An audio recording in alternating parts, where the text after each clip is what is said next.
Alright, it's streaming time. Yay. Woo!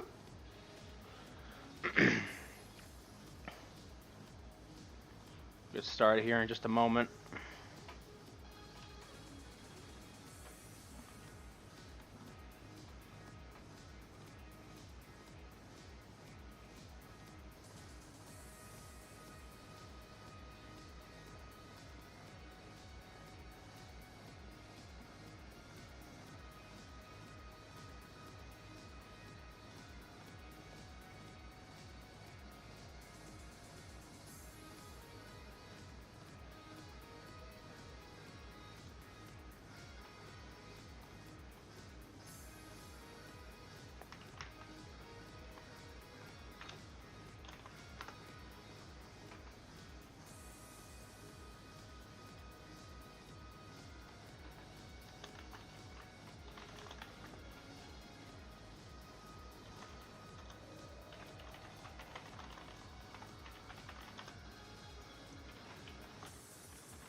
Alrighty, let's get started.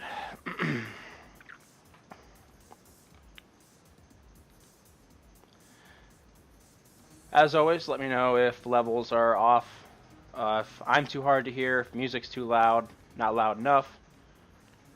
In about 20 minutes, we're going to have a special guest. Should be a lot of fun.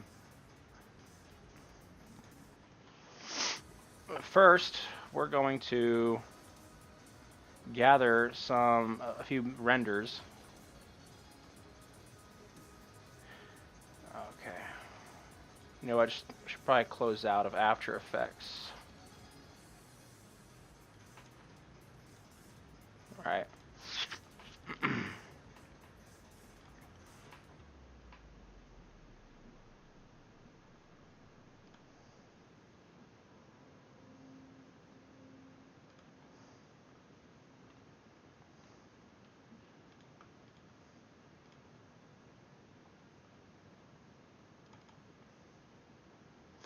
Sometimes with these old ripped models that we have, after you render them out a couple times, it just fails on you, which is kind of strange. So the fix is usually to just create a new scene, re-import. I want to get some of the visuals here.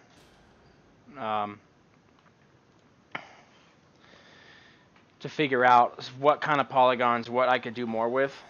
So like with these textures here, I could create, more geometry based on what the textures were like back in the day.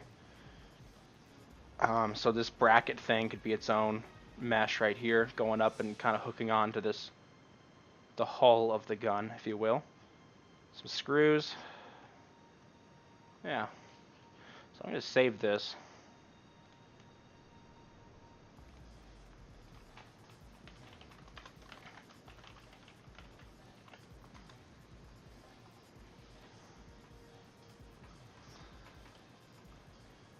Oni, what up, brother? Just get another view. Yeah, like see all this right here. I'm definitely going to be doing, You know, instead of, you know, whereas 13 years ago this is just a texture, we're gonna make all this new geometry for it. It's gonna look beautiful.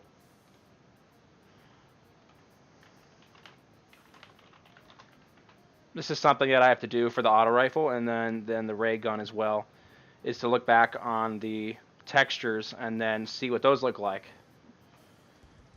How many are working on Rewind? I think it's somewhere around 15 people right now, like 12 to 15 actively.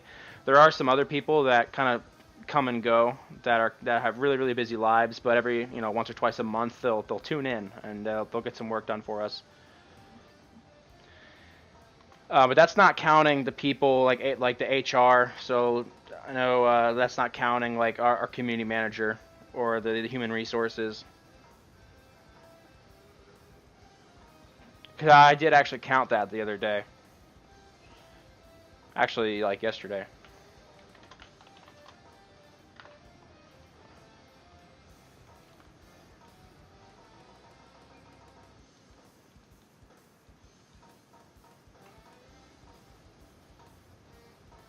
Woo! Look at these textures.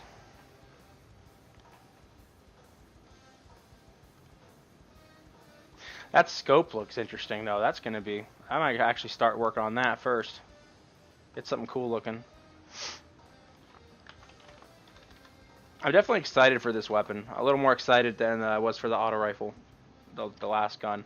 That's not entirely done, but really what I've been doing is getting all the guns to a state where when the programmers and other people on the team tell me, hey, we want to use these now, I'll say, okay, give me a week, and I'll get everything wrapped up on it. And then we go from there. Obviously, I'm not good at talking and saving files at the same time.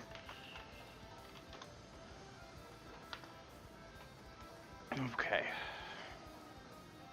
All right.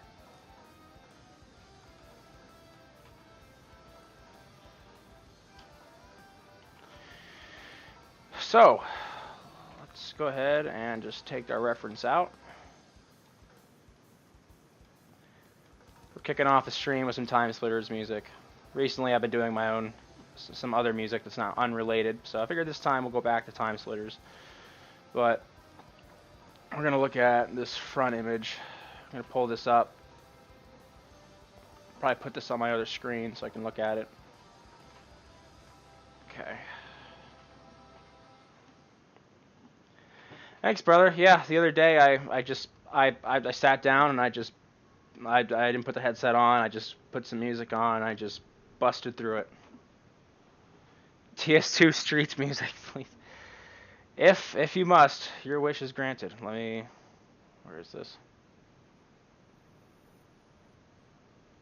It's somewhere in here.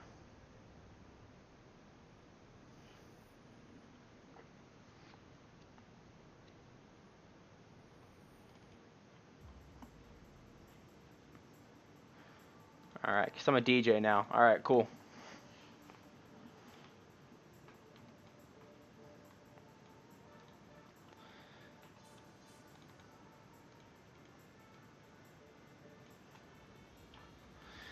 But yeah, in about 15 minutes, I'm going to be calling up my buddy Steve. He's been working on a game for a while. He actually reached out to me a little over a year ago to help him out with it. And so I did for a while. I was on and off, and then I recently kind of left. I didn't quite permanently leave. I'm still around as a tester, basically. But with me being on Rewind and finishing school and trying to figure out where I'm going, I decided it was best because I can do art stuff and animation, but for right now, they're still working on like Unreal side of stuff. Not so much building assets. So. Wow, the great Gabe Newell has blessed us with his presence. I should be honored, huh? I'm still kind of learning all you guys in the community. That's for sure.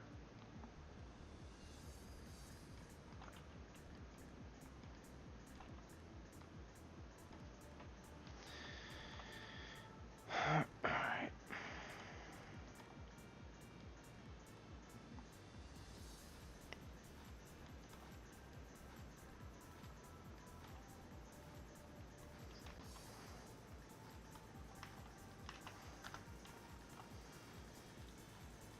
I'm actually going to save this out.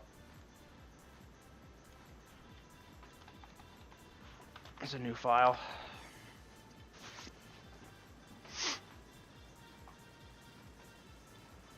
We used to make games, now we make money. Valve. Clever.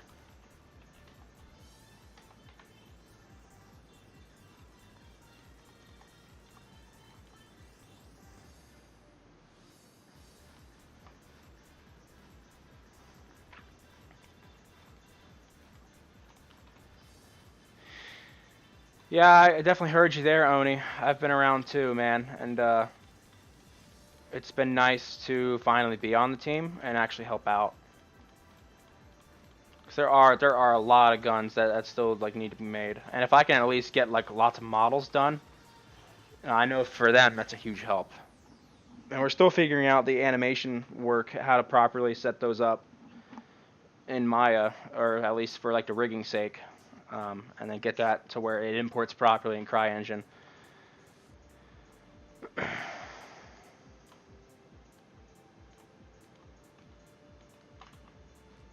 This is gonna be really high poly. It's gonna be great.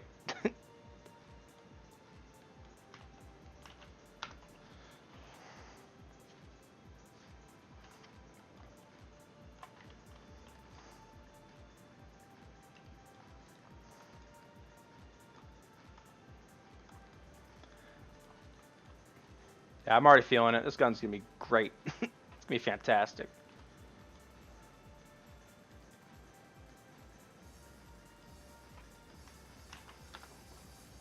Let's see here.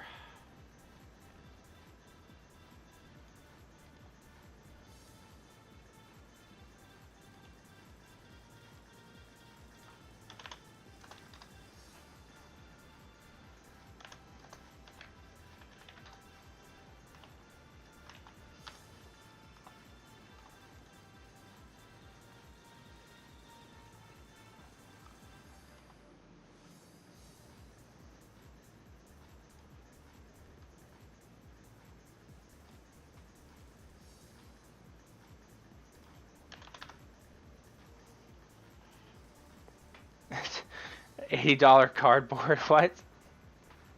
I don't follow the whole Switch thing. I don't want to say that I think it's dumb, but I kind of do. If Nintendo would actually go back to the gourmet feasts that they used to make, like the original Star Fox and some other titles, if they just would get back on the F-Zero series, I would buy whatever console necessary in a heartbeat. That game I loved. And I guess they kind of brought back Zelda. That was, for a while, that one was kind of abandoned, at least in my opinion.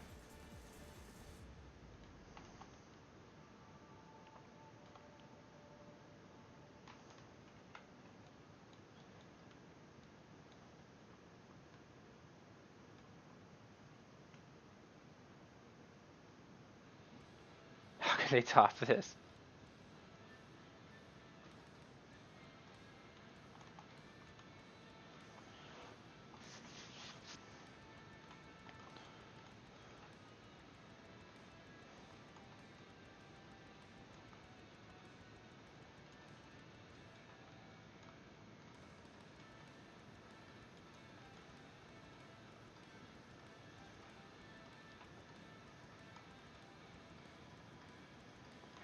Oh my gosh, Conker's Bad Fur Day. Oh, that game on the N64 with the Nazi teddy bears? Yes. Oh, and that one-shot pistol. You know, I mean, I know the Halo 1 pistol is nuts, but man, that gun is even worse. Instant kill. like, like, like the squirrels had blood, but the bears were like stuffed animals, and stuffing would come out. That's hilarious. I remember playing that at a friend's house a lot. That was intense. He told me the campaign in that game was nuts. We never touched it, but it was just like littered with like side quest after side quest, and it was just so awful. Trying to figure out what I want to do with this. I think I know what I'm gonna do. Okay.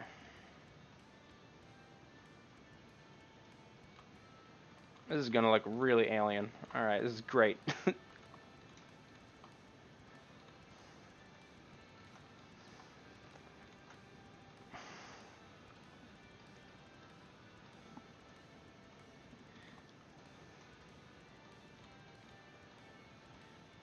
Yeah, like game creation tools are neat, but at the end of the day, I just find myself like saying like, why don't we actually just use an actual game engine?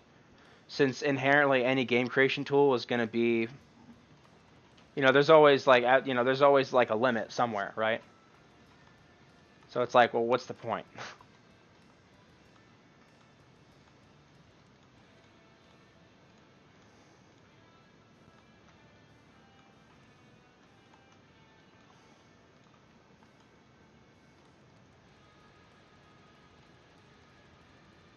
The scope is more polys than the actual original gun itself. Yeah, always are limitations. You're right. But I mean, you make a game creating tool for an Xbox or like, PS, or whatever. You're limited to that hardware. But if you're doing something for PC, well, on CryEngine or Unreal or Unity or whatever, then you're talking about your actual hardware that you can change and adjust.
Apple, what up, my brother?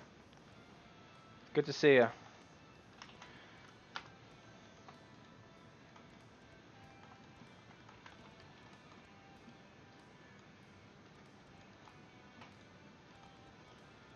Yeah, this looks definitely not like a normal scope, and that's good because it's not a modern scope.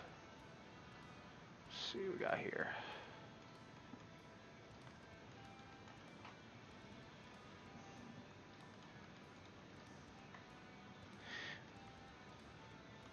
I might pull all this out more. Uh-oh.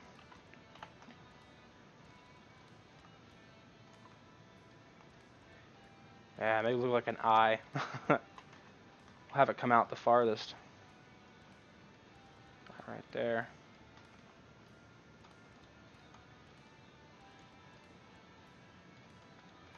I feel like I need to do another extrusion here. Just make a really tiny point. Do 0.1. Hey, Jose, what up, brother? I don't think you'd pop in here. 0.1. Jose, if anyone doesn't know, Jose here is our composer and project lead for Time Slitter's Rewind.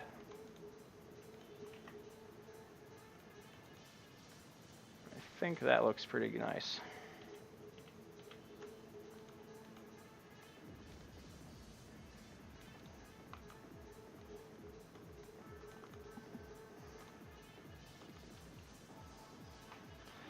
First time coming? Yeah, it is. I haven't seen you before.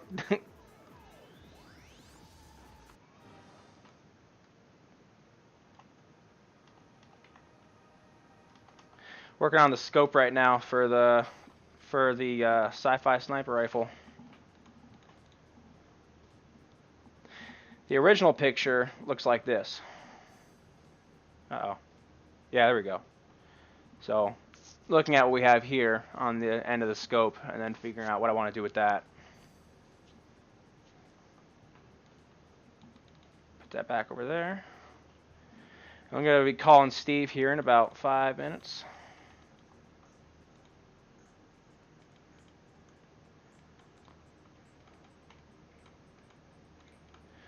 I think I'm going to add a nice division here too. We're going to do something neat here.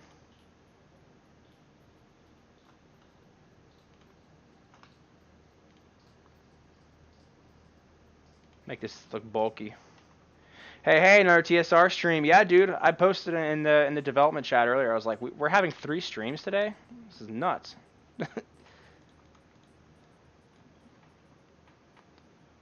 Jeez, just the day everyone streams, I suppose. Well, I have Wednesdays off all the time for my job, so I try, you know, if I can't stream Monday or Tuesday, I'm going to make sure I do it on Wednesdays.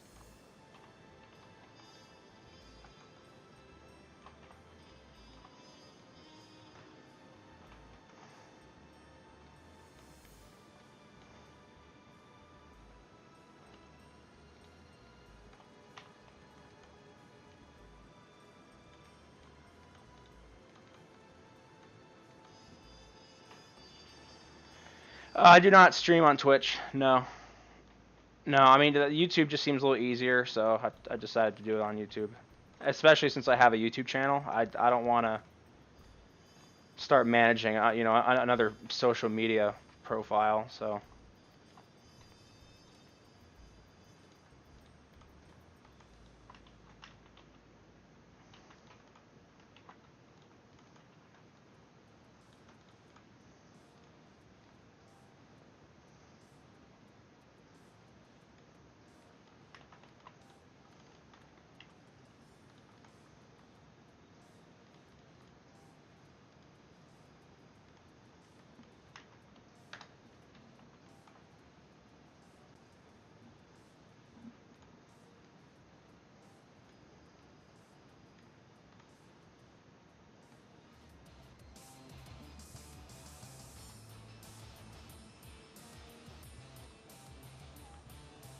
Gotcha. All right.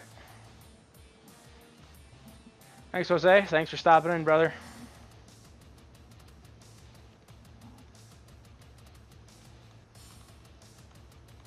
I feel like I should have had more polys on this guy, but when you zoom out, it looks fine.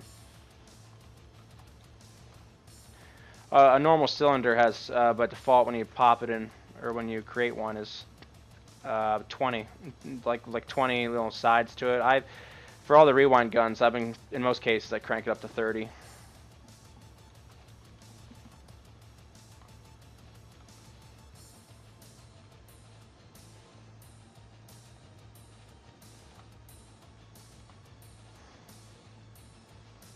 Not sure about these inside parts. Maybe. I'll leave it alone for now. From afar, that's looking pretty interesting. I know I might end up getting rid of these little shapes, these rectangles. It's kind of my own idea there. It's not similar to the original.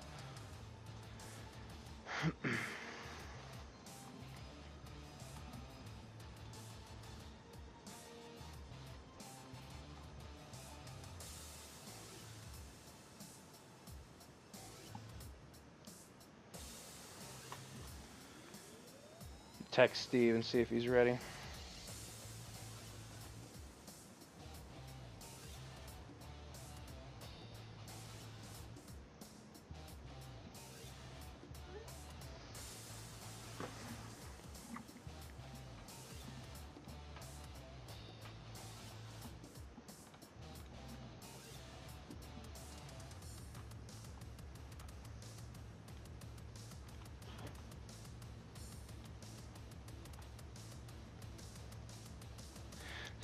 This piece here is weird because if you look at it right here, it just kind of looks weird. Well, we'll figure something out. We're gonna go ahead and get Steve here.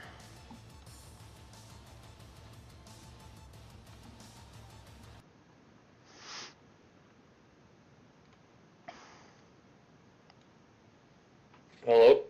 Hello, Steve. Welcome. What's going on, man? Not much, brother. We're working on some modeling right now, but everyone, this is Steve Hopper. He is a former colleague of mine. from school at the Art Institute. Him and I have kind of collaborated in the past. He's been spearheading this game called Plasma Storm. And so before we get going, Steve, I'm going to show him the trailer. Um, So everyone, this is our quick little field trip of the stream. And Steve, in the past, we've gone to like other guns and stuff that I've been working on. But we're gonna take a look at this trailer real fast, and then we'll start talking, and I'll keep modeling. Sounds like a plan. Sweet, sweet.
Alrighty, so that is the first trailer for Plasma Storm. So I'm going to continue modeling, but we're going to have a little chat here. So Steve, what is it? What is Plasma Storm? How did it start? Where did you get the idea? Take it away. Well, kind of started with me wanting to make a VR game, actually, and then realizing that I didn't want to do that anymore. I messed up when I was working on a vehicle and changed the physics around and wound up really enjoying the faster gameplay, which would make you very sick in VR. So it more of turned into well, everybody wants to be a superhero, and what better way to do that than fly around and punch your friend in the face? So there are some obvious influences, if you look at that, for some superheroes that have been rather popular lately. But mixed with the whole idea of I wanted all of the maps to really incorporate this ability of flight, because there's been a couple of games in the past that have done that, where your character's able to fly, but that's never been done well. At least nothing that I've played where it's been really fun. It's always almost a gimmick, or it just turns into like you're flying a plane that happens to look like a person. So I really just wanted to roll with that idea and try and come up with something that I enjoyed playing, mainly something that I would have liked when I was a kid, when I was younger and had more time to play games, I should say, as opposed to what seems to come out, like if anybody remembers Superman 64, it wasn't the greatest. That game was great. Superhero game that I've ever played.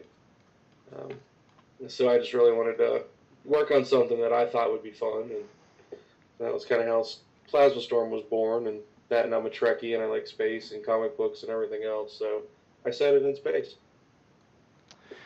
Awesome. So when did you start like this project? When did you start the initial groundwork? And what were some of the challenges that you had as you started figuring this out? Well, the actual work on Plasma Storm started last January, so it's only been about a year.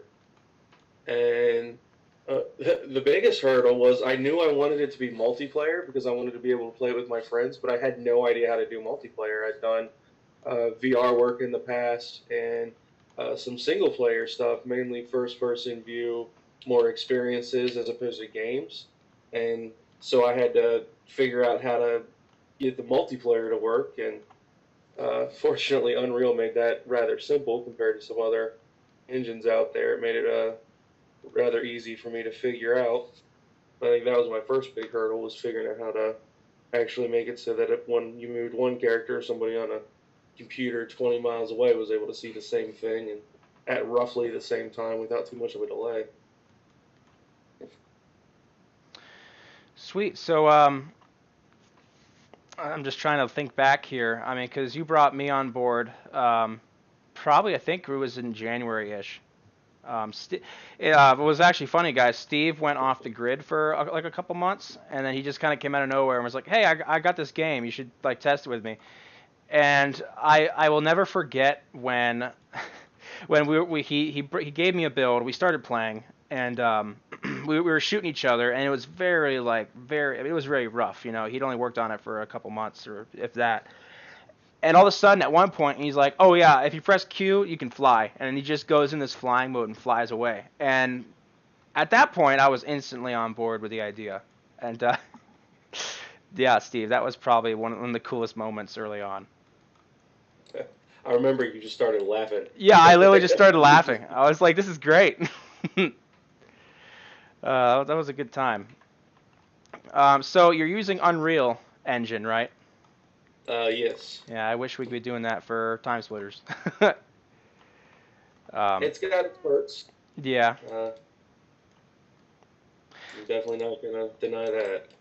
So where's the game right now? It's been a year. Tell us any kind of the features that you have. Maybe I know you don't want to share like everything, but Mm-hmm. Things like player counts, guns. What's the sandbox like, and like maps and all that. Well, right now we have three functional maps. One of them is fleshed out pretty well, almost to where we would want it to be in a finished product. And then we have two others that we're working on that are a little bit smaller that we more of at this moment are using for testing. So we do have three maps. There's ideas for about five more, and that's for the multiplayer side of things, which is all we've been working on right now. We're hoping to get some funding, get a little bit of support because while we're able to code and we're able to make the models and we're able to do the animations, I can't voice act, and I don't have a lot of friends who I would say are really good at it, and I don't want to put out something that I would consider subpar.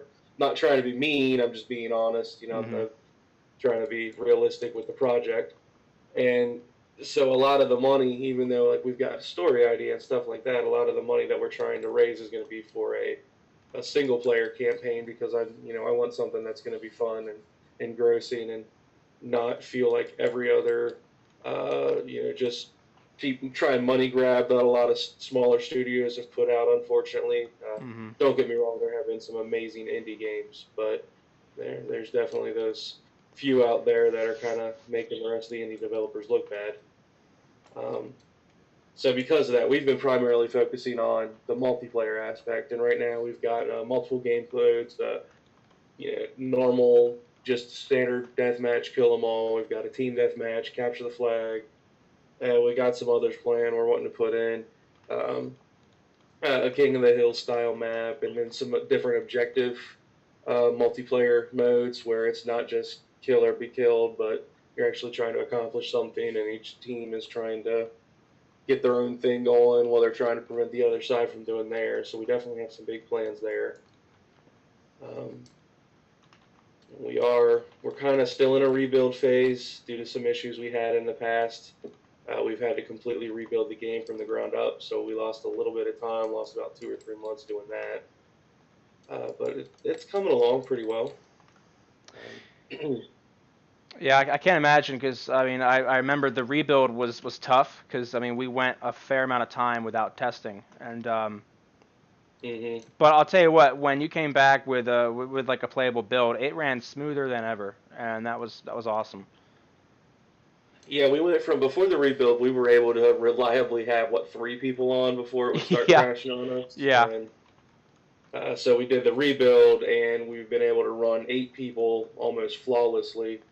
Uh, Unfortunately, we haven't had an opportunity to have more than 8 people on at once to try that. We're shooting for 12.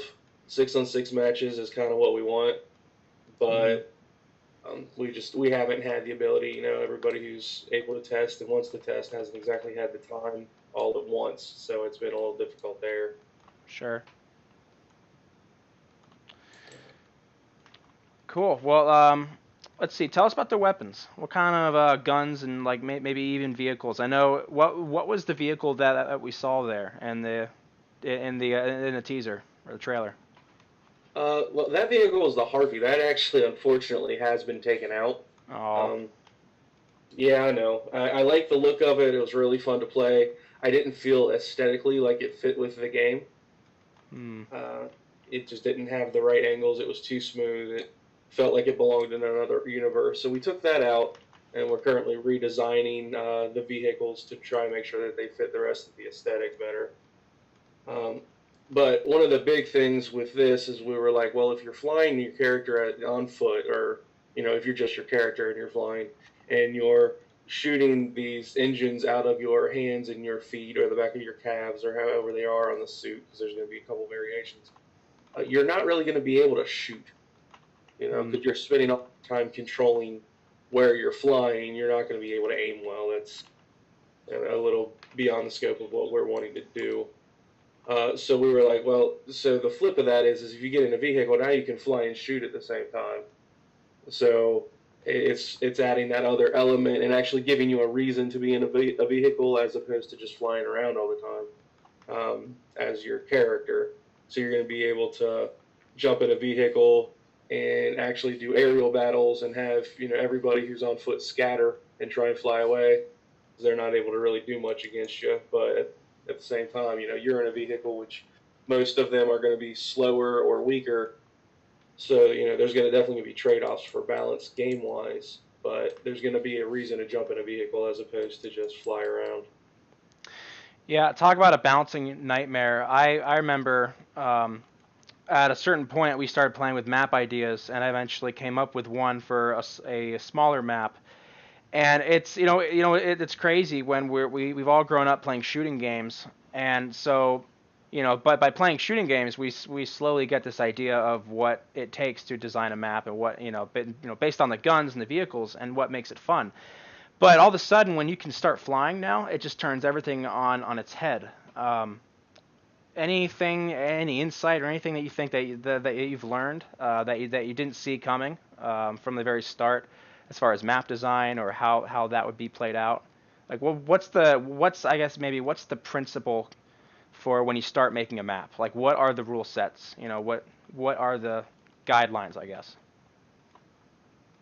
Well, whenever I'm starting to work on a new map idea, I always take into account what are the capabilities of the character and then what are the limitations. One example of that is, yeah, your character can fly unless they pick up a heavy weapon like a rocket launcher or something along those lines. Now they can't fly. Now they walk slower. They can jump, but they can't hover in the air. So whenever I'm thinking about how these maps need to be made, I'm like, okay, so this needs to really cater to the fact that you can fly, and you need to have multi levels. It has to have a vertical element as well as the horizontal. But then I also have to think of, okay, but there's got to be a way to get across the map with these heavy weapons so that you're not stuck on one little platform. Although there will be a couple of maps where that is the case, but that'll be planned, not just, oh well, it sucks, you can't go there just because.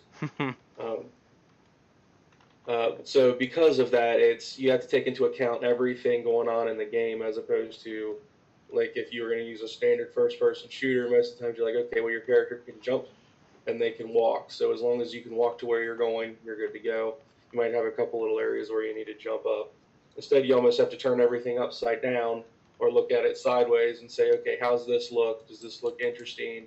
Am I going to be able to fly in between here? Is that going to be fun? Is it visually going to be fun to look at everything you see, and as well as is it going to be functional with all of the abilities of the characters?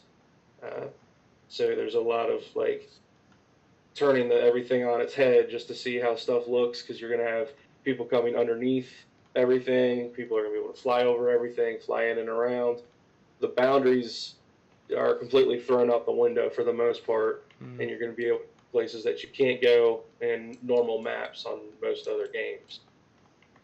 So it's definitely a lot more looking at it from a 360, like a true 360 perspective, instead of boots on the ground and maybe a little bit of air combat if somebody jumps in a vehicle.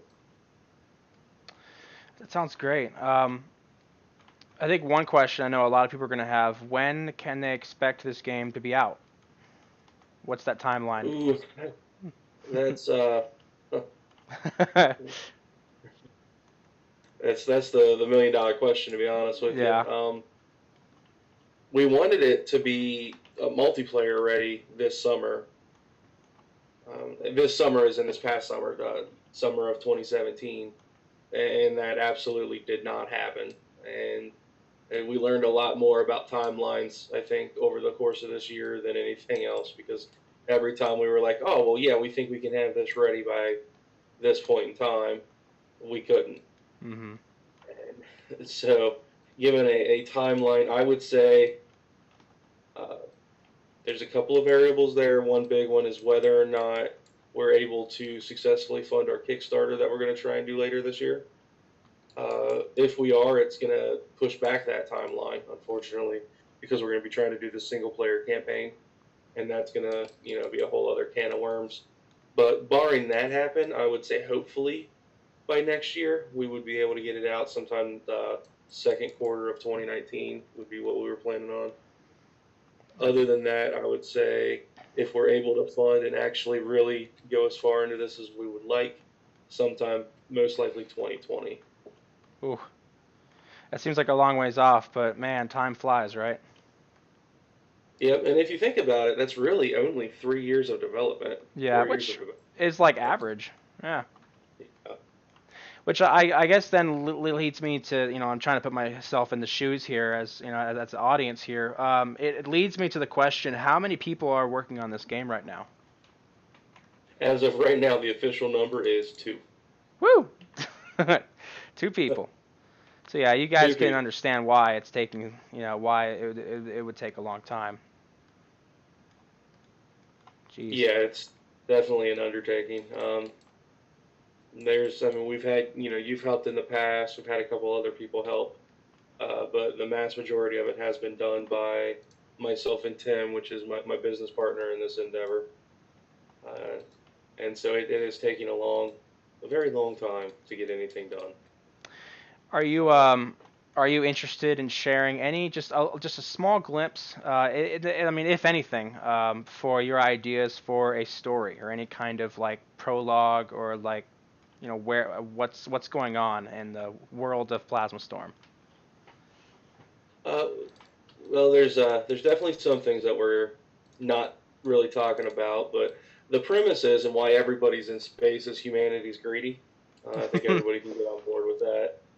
We've actually literally used our resources to the point of destroying our planet through war, use of resources, different things of that nature.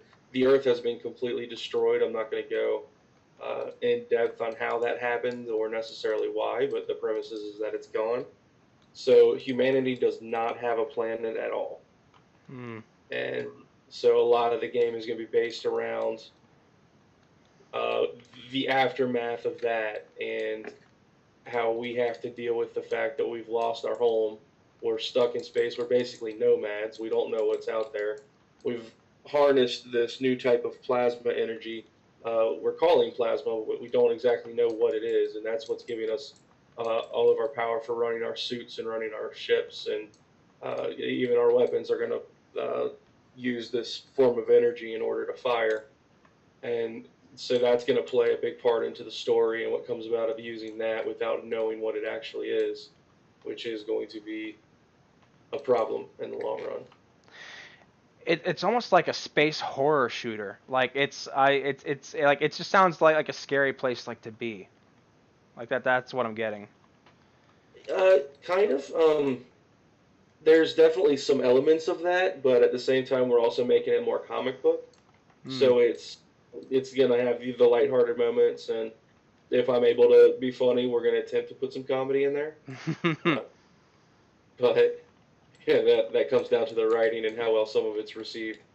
I don't want it to be too, we're not trying to make Dead Space. Yeah. Uh, it's just, I don't have the desired great game, just not one that I want to make, and not one that I think that I would be able to do justice to in the style. So I would rather leave that to people who would do a better job with it. So we're definitely not trying to go too far horror with it, but there will be some horror elements. That is awesome. I didn't ask you before this. How much time do you have? I don't want to like hold you up too long. Oh, I've got quite a while, man. Very much as long as you feel like having me on. Okay.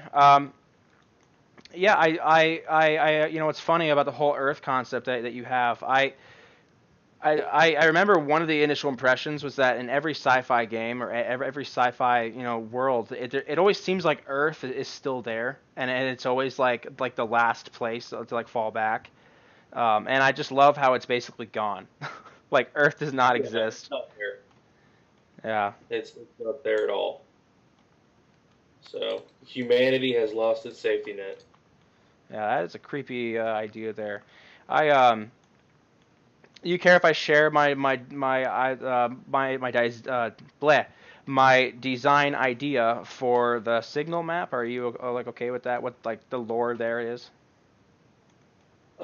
Yeah, that's fine. I'm gonna go ahead and give you some warning. It is changing. All of them are, but you can go Okay. ahead and share But I mean, your. like the layout and like the idea with like the beam of light is still going to be there, right?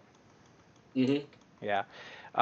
So Yeah, it just hasn't yeah, been put back in yet. gotcha.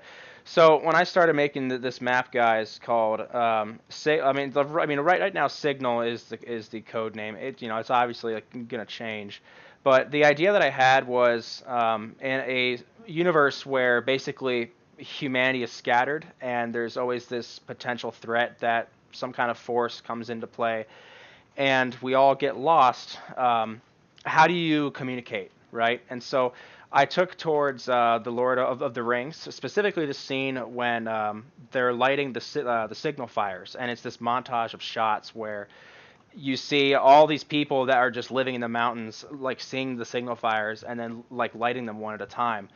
And so the idea that I had was having in space something like that, where it is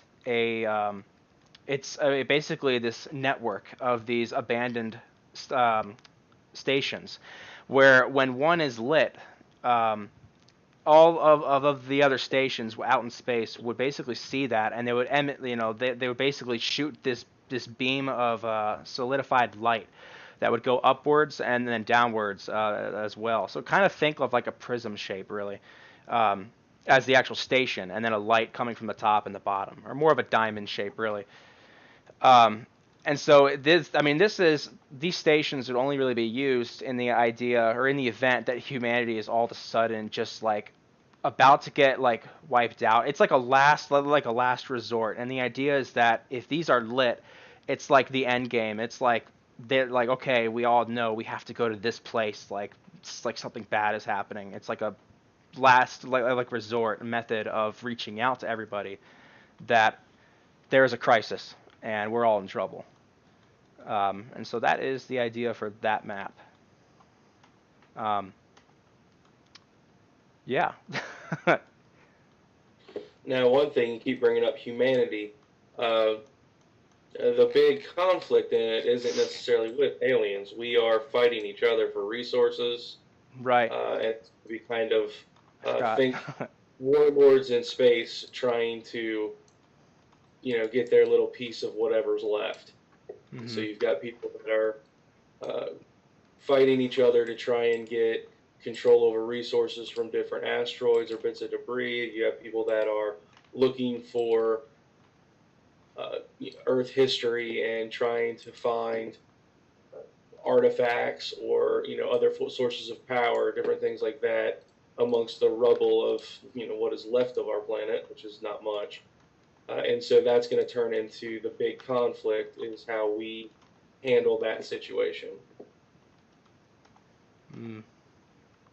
So I know there's only like 11 people watching, but at this point, I'd like to turn it to the chat as far as any questions that they may have. If you guys do have anything, or really quick while you're doing that, I actually never got the link to your chat, so I'm talking, but I can't see what's going on. Yeah, let me shoot you a link. All right, yeah, send that over to me, and I'll jump in there. So if anybody has any questions or comments, I can, talk to them about that. Yep. One more thing, actually, before we proceed. If people are interested in this project, how can they follow the updates, or how can they basically follow the project? Easiest way is to look for Rogue Wolf Games on Facebook, and that should bring you to our page, which is gonna have all of the information that we're giving to the general public. And then if anybody is interested in helping support, we do have a Patreon page, and that'll get you information early. I'm going to be honest, right now we don't have a lot of people, and most of them are family, just kind of the nature of the beast. So Patreon hasn't been updated as much as it should have. However, if we get more people, there are definitely some big plans over there, behind the scenes information. If as of right now, if you support us on Patreon once a month, you do get the playtest. You'll also get access to polls. We had a poll a couple weeks ago for what the next weapon type we put into the game was, and it wound up being an unmanned drone that you're able to fly around, so you can have your character go hide behind an asteroid, then fly around a little drone. That sounds awesome. And that's almost ready to be put in the game. We have the basics implemented in it right now, and it's going to be you're able to fly your drone around, and if you get next to somebody, you're going to be able to shoot them and everything else, just like it's got weapons on it. But you can also fly up behind somebody and self-destruct it, and it'll go off like a grenade.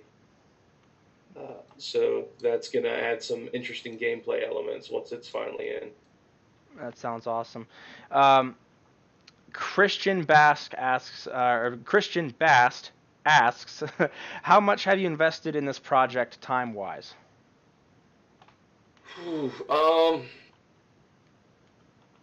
It's definitely been hundreds upon hundreds of hours. I was working on it basically. I was unemployed for a while last year, and so I was working on it basically full time the first half of the year, and then I was working on it full part time the second half of the year.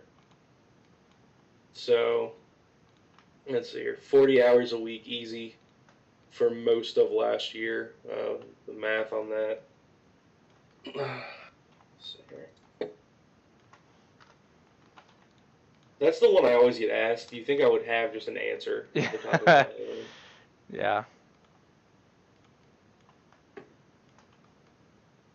Let's see. I would well over 1,000 hours. I'd probably pushing closer to 1,500 hours. Oh, if not more,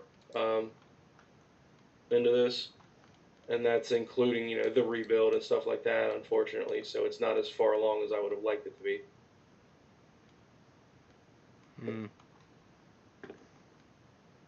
Did you send me that link? I did. Yes, it's over on Discord in our call chat. If you want, I can lessen it. I can send it to you a different way if you want. No, I found it. My Discord didn't give me a message like it was supposed to. There we go. Okay, I can see. Yeah, I found it. And I can hear myself. Let's turn that off.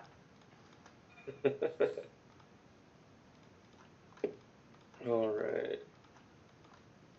All right. Looks like Oni64 asked the UE4 online replication hard to figure out. It's actually not too bad. It's not great. Um, it's still you're coding for multiplayer, which is a pain, but it's not as bad as some other games. There's definitely a lot going on under the hood of Unreal that makes it more sustainable for somebody like me who doesn't have a lot of experience. They've made it pretty simple. They've streamlined it. The whole Steam subsystem is built into the engine, which makes it way easier. And Tribes. No, actually, I've never played Tribes. I've heard about it. I wanted to try it a few years back, but I never actually got the opportunity. It looked like a cool game. And unfortunately, I just never got the opportunity to try that one. What was your biggest like inspiration? Um, Is there anything that really like stood out? Obviously Iron Man. But I can't even say that's necessarily my biggest. Like I've always had this desire to fly. So I grew up to become a really big fat guy. But I've always liked to fly. I wanted to get, when I was a kid, I was like, I'm going to be an astronaut. And then I thought about being a pilot, stuff like that. And so, my whole thing with games is I can be whatever I want. And so part of that was, well, I want to finally be able to fly around and be that comic book hero that I wanted to be when I was a kid. That's awesome. And so that's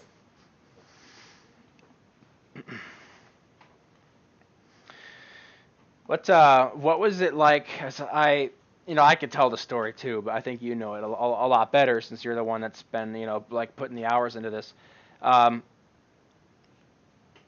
What kind of gameplay, like game design, were you messing with before you settled on the third-person shooter where you could fly? Because I know there were a couple things that you sent me. There were. It started out completely different as a first-person VR space simulation, where the concept was you are going through and you're trying to do salvage operations, like illegal salvage operations to give it some drama, but salvage operations on ships. So you're trying to, maneuver your way through these different ships in zero gravity environments, and one of the, I guess, some of the inspirations for the visuals I was going for with that was Star Citizen, because I think that's a very beautiful game, and that's definitely one that if I was a kid and that was coming out, my parents would hate me because I'd be trying to buy every one of those multi-$1,000 ships that's on the market.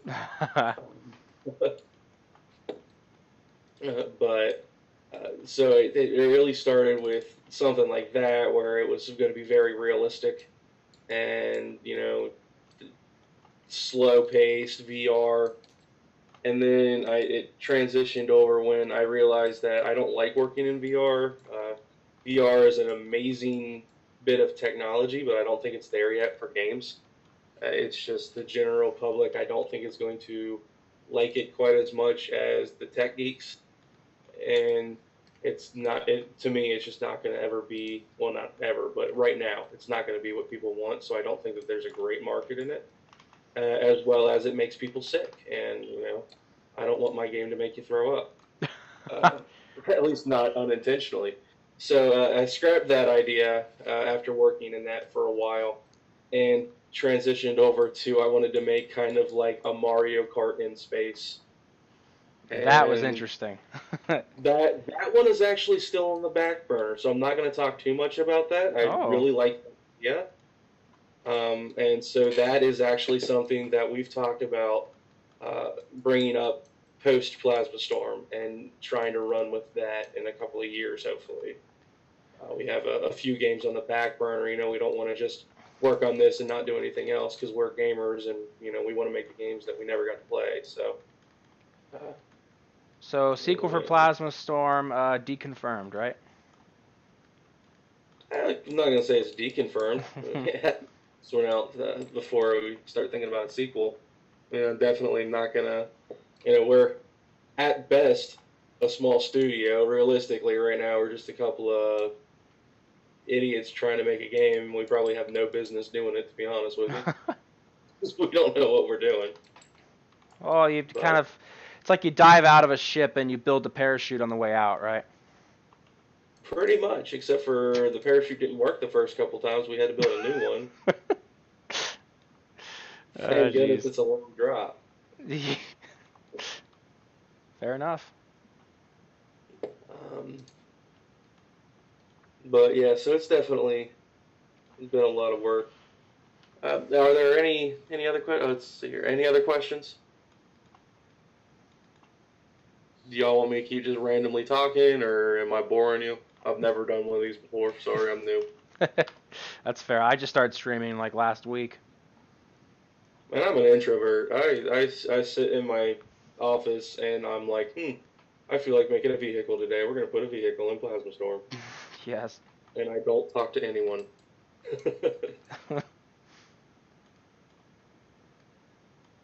um, so you brought up the weapons earlier. Yeah. One interesting thing. I know this has been done before. I'm definitely not able to say that this was my idea. But one of the things we're using is other than the heavy weapons, all of them are going to have infinite ammo. So it's going to work on a cooldown system as opposed to you having to run around this big battlefield in space and try and find bits of ammo floating around. A battle Ooh. royale mode. Ooh, because Um, PUBG is hot right now. That game's. PUBG is hot right now. I wouldn't necessarily be against it. I don't know how I would work it into what we already have. Not to say that it's a bad idea, but right now, I don't know. The maps are more Halo, where they're smaller and more, I don't know, more confined. I guess I would say, whereas PUBG and the different Royale games like that, at least the ones that come to my mind, are those are these huge sprawling maps where you're trying to move around and be the last one standing. Uh, so I don't know. I'm not going to say no on that one. It would definitely be something we would consider, but I'm not going to put something in that I don't consider of equal to or greater quality than what we already have. And so if we're like, oh yeah, that's a great idea, but we can never get it working properly, then it's just not going to happen. I don't like bugs in games. There's going to be bugs, but I'm not going to purposely put that in there. And unfortunately, those really large maps like that tend to come with the territory of having a lot of bugs. Mm-hmm. You don't need a planet-sized map to move around. Yep. And we played with having a large map like that. Yeah, we did. Uh, it had issues. So, and that just comes down to, we're novice when it comes to making games. And if we can learn how to do it, and I'm sure someone out there would be able to help, or maybe we would just figure it out through dumb luck. If we're able to figure it out, I would love to have large maps. One of the things that I would like to do, if we're able to get it working, is have so that you can actually see each map in the multiplayer game, be able to see each one of the maps from whatever map you're on. So, say you're on we have this map called Hades, which is one of our biggest maps at the moment. You'd be able to look out and see the signal map that David was talking about earlier, and so that you're getting this sense of you really are in this destroyed planet where you're going to see this debris and these other maps, but you're able to see like, okay, so I know where this is. Like when I'm on this map, I know where that one is, so I know where that location is. It's kind of like looking over and seeing a city off in the distance. I mean, if we can make it so you can fly to it for certain game modes, that'd be great. But just having the ability to see it and get that sense of scale and location, I think would kind of add to it. And so that's one of the things we're going for. That would be awesome. Except then you realize like every map is within like one tiny area of the galaxy. Sorry, you broke up there. Every map is what? If you could see every map from basically every map, it would be like you could see every like basically like within the lore of the game, every map would be in like the same spot of like the galaxy, the exact same point in the universe. Well, In like a certain for manner. some of them, yeah, for some of them that makes a lot of sense, and it would only be for the ones where it does make sense, where all of the maps that would be supposed to be in Earth's debris. would be what you'd be able to see. Hmm. So that there would, if it's supposed to be, say, part of the story is we've made it to Mars, then no, you're absolutely not going to see that. If there's a base on the moon, you're not going to see that. You're just going to see the moon. Um, but no, yeah, I guess in saying that, I guess I should preface that as long as it makes sense that you would be able to see it. Yeah. Um, That would be a really neat way to say if you release like a map post launch, and so in that map, in like the skybox, you could see like other parts of what could be like a map, and then the player base starts to like make their guesses or like theories on like, oh, I wonder if that space over there is going to be a map in the future, and you can set up mm, those that would be neat. I generally like I kind of really like that idea. well, thank you. Yeah. Yeah, we definitely want to do that, and we're starting to come up with Easter eggs. I don't think you ever saw the sewage map that was removed. Did you ever Uh, find the dead body? find the what? The dead body. No, no, I didn't. Yeah, there was because if you remember way back when we started this, you kept bringing up dual wielding, Yeah. and I Wait, said wait, I didn't wait. I want to. did? I don't remember You saying did. that. Huh. All You right. definitely did. Fair enough. So as a joke on that map, there was a cave, and if you went into the cave, there was a dead guy that was dual wielding pistols, and that's where you got the pistol on that map. Off the dead guy. That's Uh, hilarious. and that I do want that to make a return. I thought that was funny, and That's it was dynamic too. The guy it actually started as just a character standing that was uncontrolled, and whenever the game started, he died in a different fashion. So he was always laying in a different way. That's good. So that's going to make a return once we get the sewage level back in because I thought that was funny and little things like that. I feel they add to it. It gives you something to see where you're like, okay, so what happened here? And so now everybody in this stream's going to know. But when this is eventually released, somebody can ask the question, and everybody's gonna be like, so why is there a dead guy? And only a couple people are going to know why the actual reason is. It's because you wanted dual wielding in the game. That's funny. Jeez. I remember we had this idea for a space whale for a long time. Hey, I still like the space whale. If there was a way to get that in, there would be a space whale. Yeah, that there's a creative solution out there somewhere. Oh yeah. I don't know if I'm going to find it, but if I do, Have you seen the space whale for Halo 5, Timmy? I have not. Let me find you a picture. I got mad at Halo 5 because they took away my split screen co-op. Yeah, I know. I've heard you say this. Yep. I say that, but my game doesn't have split screen co-op. Well, yours is PC, so. Yeah, I was gonna say that's my excuse. Is it's PC, and it might eventually if we're able to get it to function correctly. That's one thing that Unreal's a little weird about. The split screen functions completely different from normal multiplayer and the way the coding is set up, and Oh so it gosh, makes it kind of a little bit more of a pain.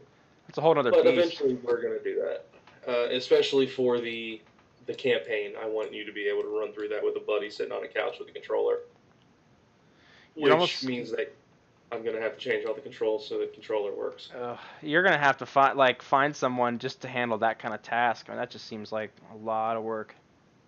Yeah, but that costs money. Still, I'm just going to do what I've done with everything else and run Yeah. it myself.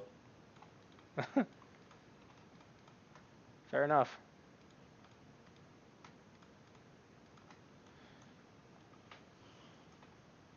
Gabe Gabe Newell says stop making violent games and make educational spelling adventure games. How about I make it so that Grammar every Storm. time you kill somebody, it's a hangman, and you have to spell the word or else you die. Does that work? You can make a game called like Grammar Wars. That'd be a spin-off. There you go. That would be awful. And then Don't Gabe say would like file a lawsuit because he came up with the idea. He'd sue us. There you go. His Don't say that master too loud. plan. Some company up there that. Yeah. Oh jeez. All right. Would you like to? I don't have the ability to put anything up on YouTube. I don't know if you could show them a picture. If you want, we could show a sneak peek of the vehicle that's replacing the Harpy. Oh, I would love to see it. Then again, this will be the fourth like replacement for the vehicle. So I mean, it could change. So yeah, for sure. No, one, I really like this one, and I really liked the Harpy. It just didn't fit. Like I feel like every time you're like, I really love this idea, then it's like it's gone. What?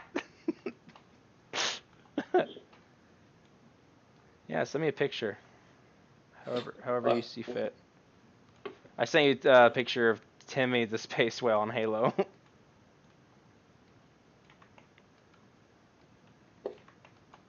So,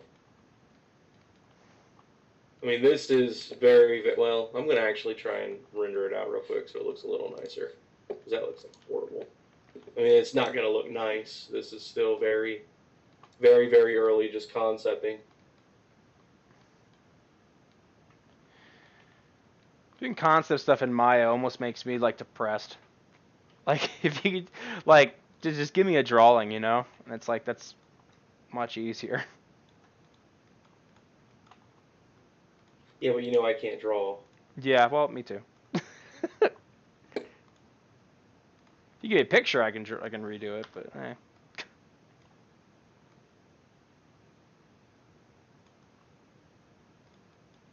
Yeah, I mean, I can do that too. I can draw. It's just I take a long, long time, I don't and blame you. so I'm not going to. Trying to remember which renderer we have on my PC right now.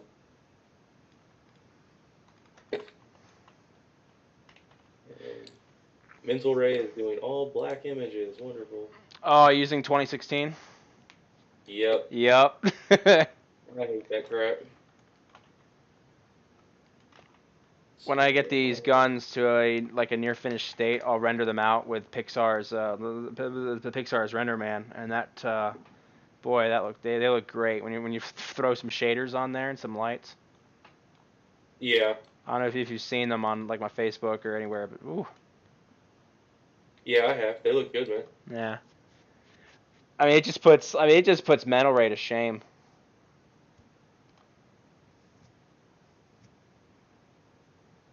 Well, Mental Ray's not bad. You just have to do tweaks on it. Yeah, well, it's old too. It's very old.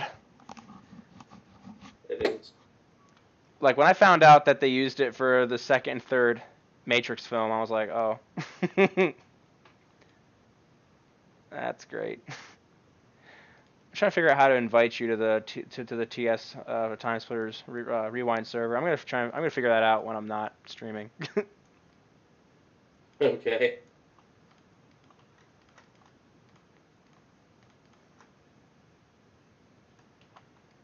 Alright, so here's what I'm going to do.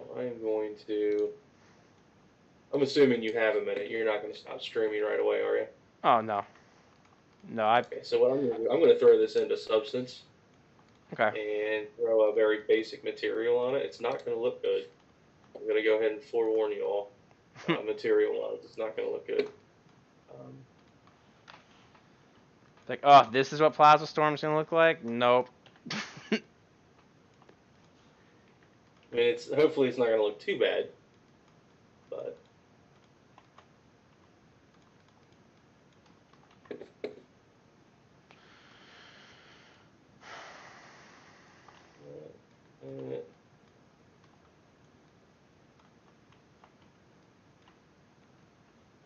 like I'm not going to actually go through and texture it. I'm just going to throw like a basic metal on it just to make it so it looks halfway decent.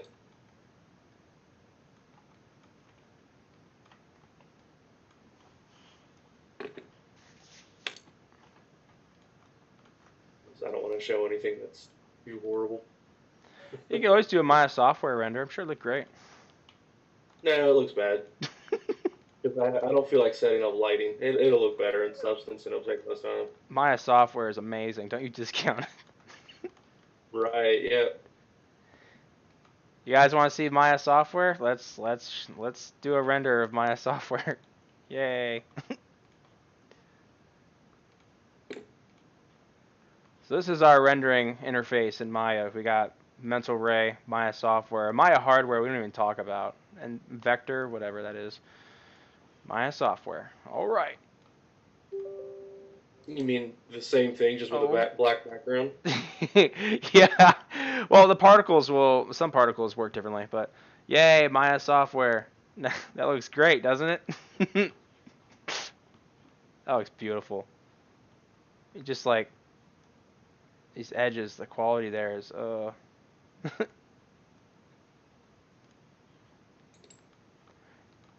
Tell you what, just for fun, let me slap on a RenderMan shader real quick, and we'll see what it looks like. See, your gun is way farther along than mine. Well, I'm working off of something that's already like existed, and just making it better. So it's a lot faster when you already have the idea kind of there in front of you. Yeah, I suppose. Let's see here. I do not want an ID map.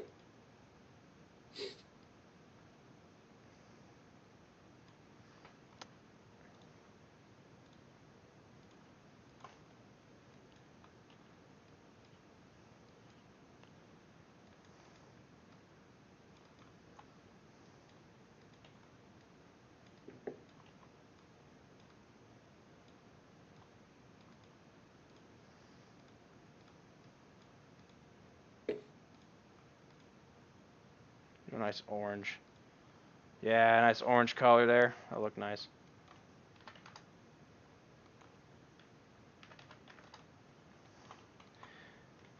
Hey, you gotta have your backlight.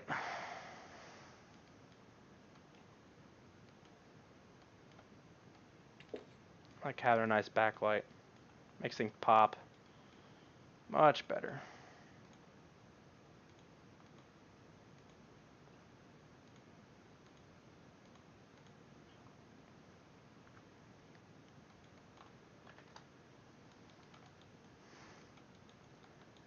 Alright, so I don't know how good or bad this will look.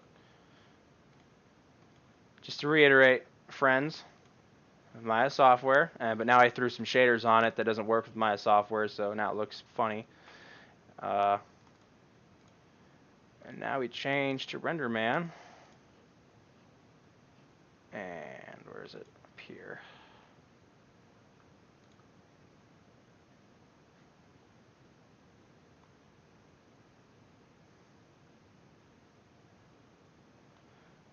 Ooh, that is already looking much better. It's not even done yet.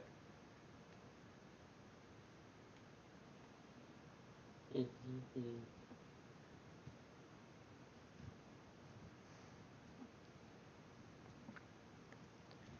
Yeah, it's much better. Case in point.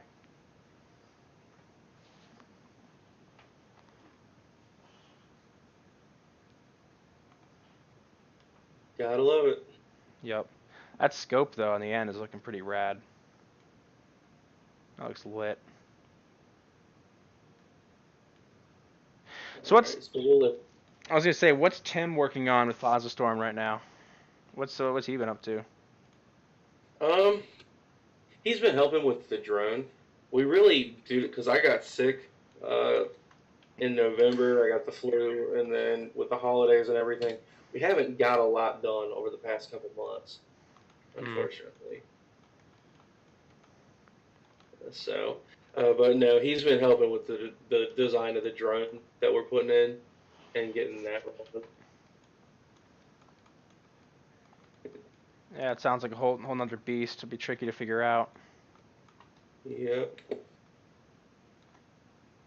Let's say this is a PNG. We're gonna call it one because it's the first one. Yes, I'm on board with this decision.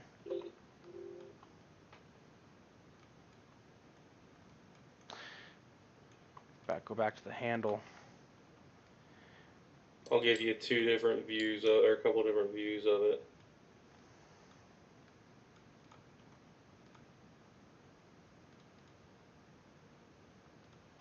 It looks weird because I don't have the cockpit area shaded like glass. Can't wait to see this. And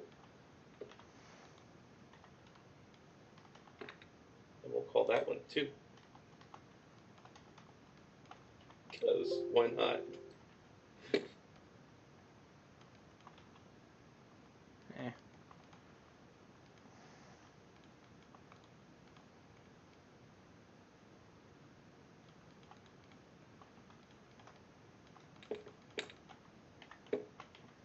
This grip is a lot different than the ones that I've done previously.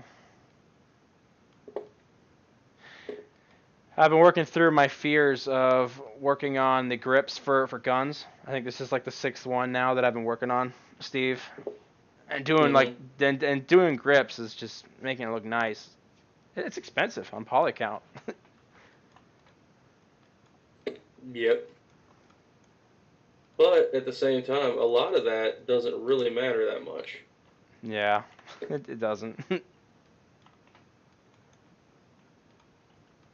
Yeah, that people worry about poly counts. That's one thing Tim always worried about was the poly count. I'm like, that mattered 5 years ago, but it's not your poly count that's really hurting you much anymore. It's mainly your shaders.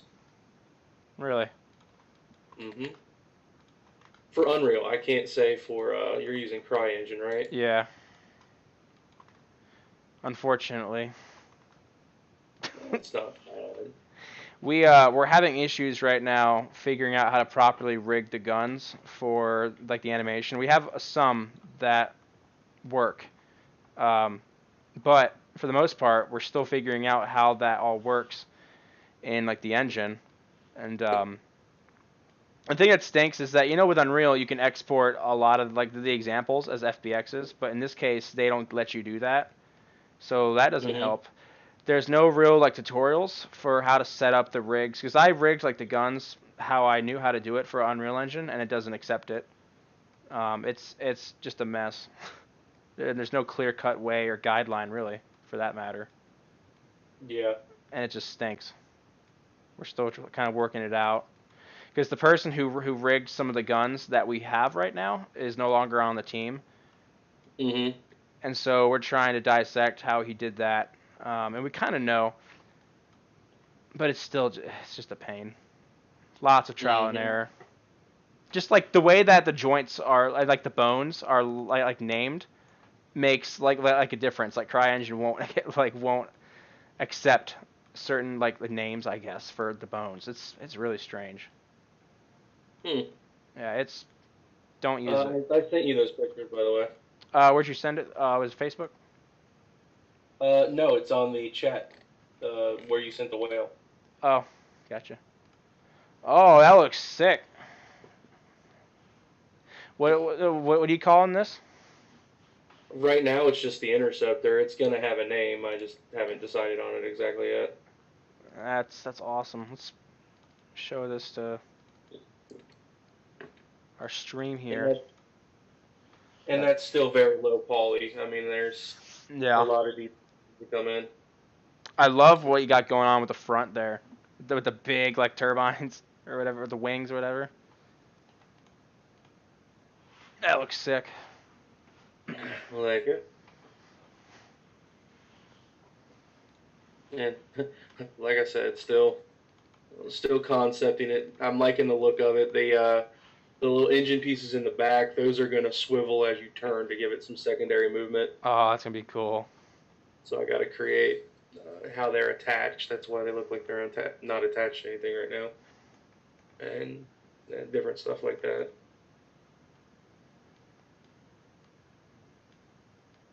That looks really neat, man. I'm excited. Thank you, thank you.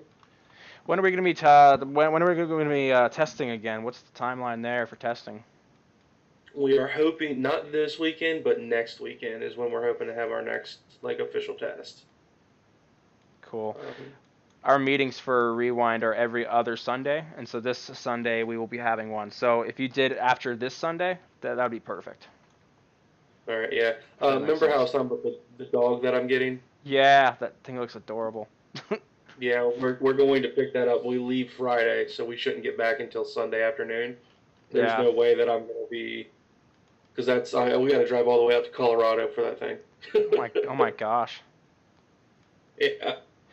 To the viewers who may be confused, do you want to fill like them in on the story of this dog, or Uh, what's that about? if they're interested, y'all Well, want to hear about a dog? we're talking right now, so Um, oh well, if you were here at the beginning, I think no one. I don't think there's anybody new. Our uh, game, the studio name is Rogue Wolf, and the reason for that is my favorite animal is a wolf. Like to the point that some people are like, they thought it was a phase, and I'm like, no, I really like this animal. If I had the ability to work on a wolf reserve, I would.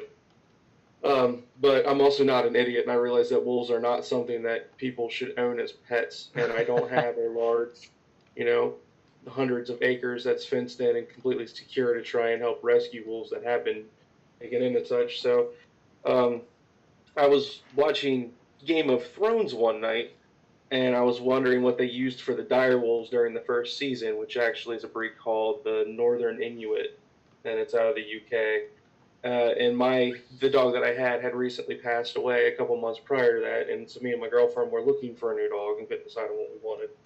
Long story short, we decided that we wanted to get a Northern Inuit because they look like wolves.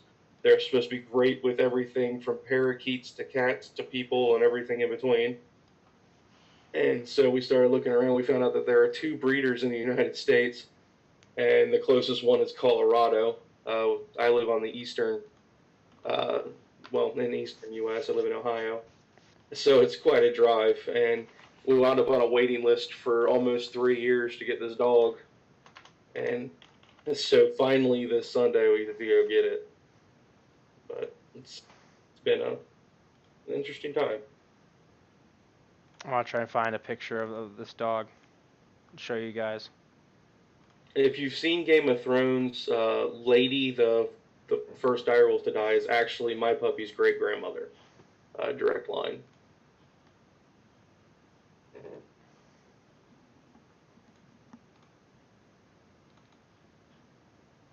This is the kind of dog that he's talking about. Yeah, I remember because you were talking about it and I had no idea. But yeah, that dog looks awesome. How old is he in that picture? In that picture, he's 6 weeks old. Oh my gosh. How big? How big will he get?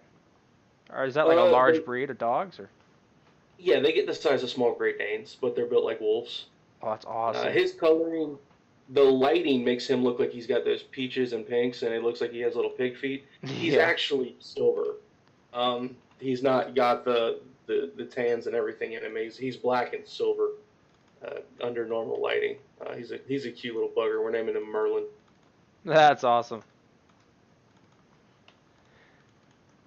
Yeah, I'll have to visit at some point. That'll be awesome. Yeah, man. We still I gotta wouldn't find a suggest day to anything. do that idea Yeah. with like Tim and play some Halo.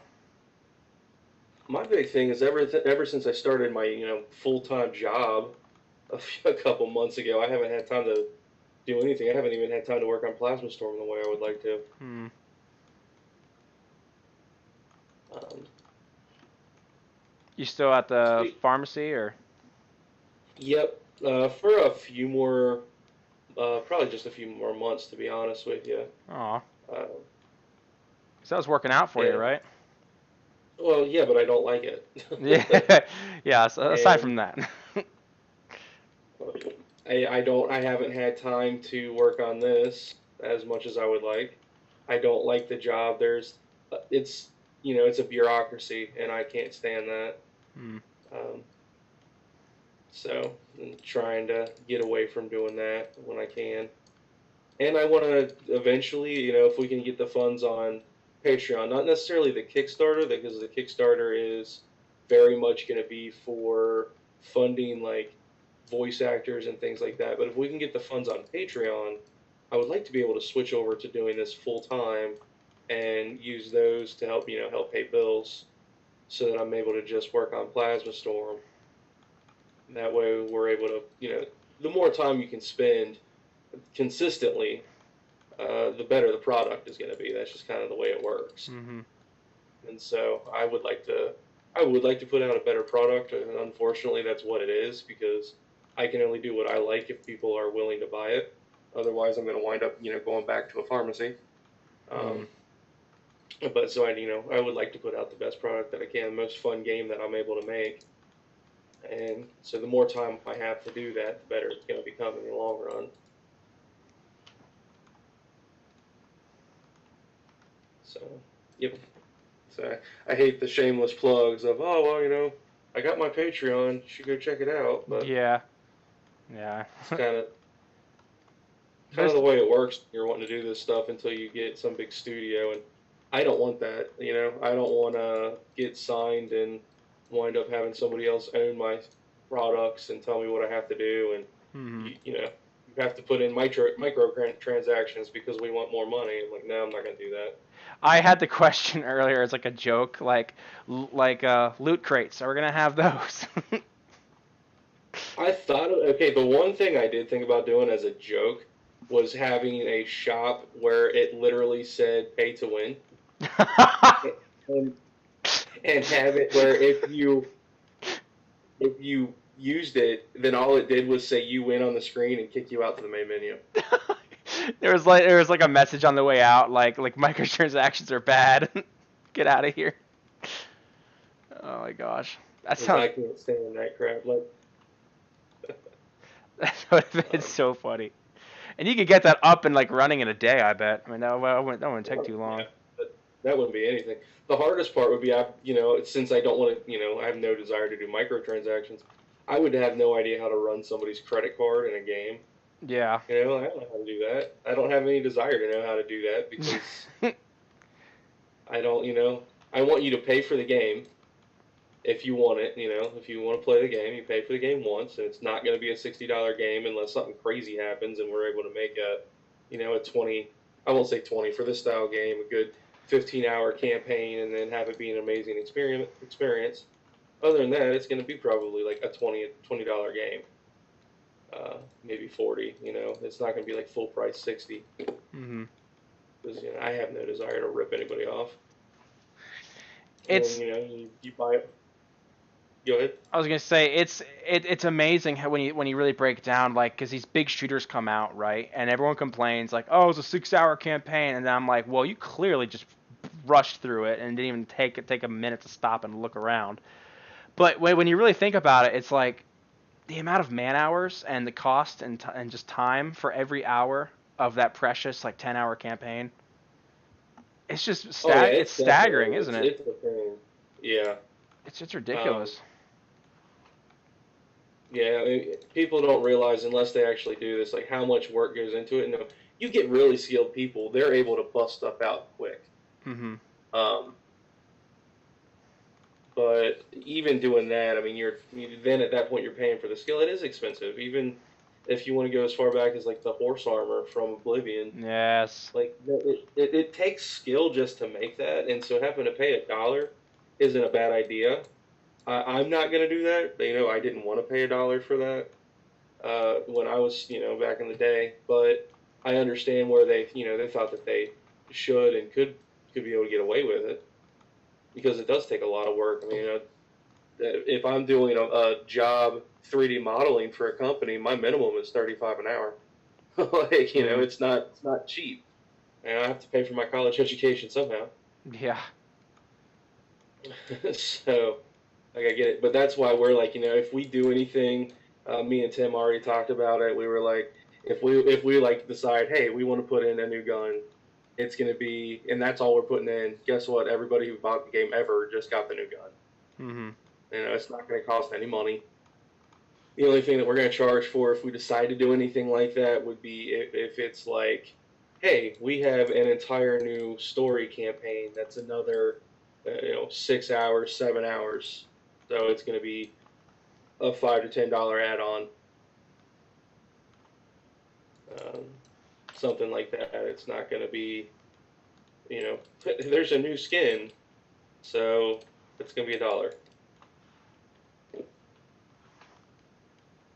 Because I don't like that. Nobody else likes that. And yes, I guess if you want, we can have loot crates and a game full of ads. I'll actually put it where if you watch so many ads, you automatically get a level. But it's going to be like anyways, the levels are made up and they really don't matter. You're gonna hop in every server and like everyone's just gonna be standing like idle and like what's going on? Like, oh, everyone's just watching ads to level up instead of shooting people. Problem is they're not going to mean anything. Actually, there is going to be an XP system. It's not going to be for like leveling up your character.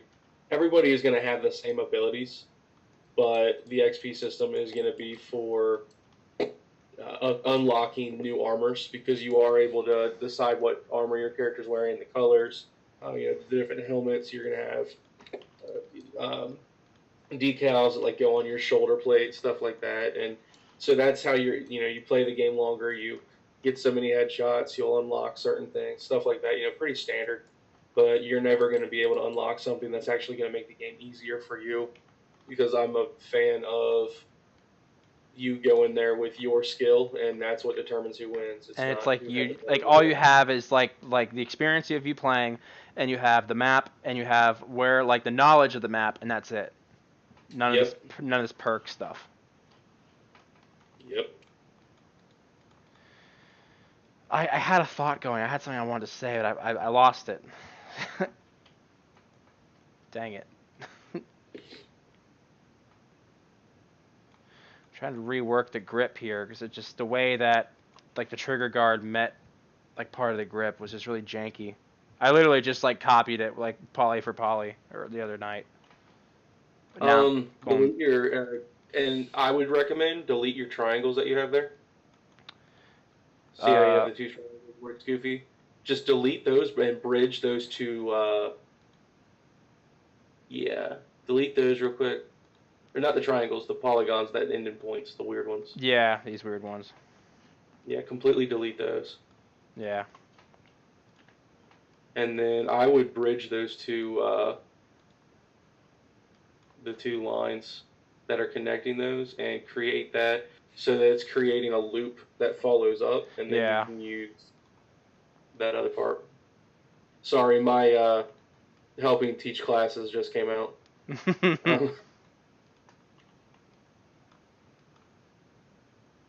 That does look better, but I'll need another edge loop then going for the other line that kind of comes up from the grip.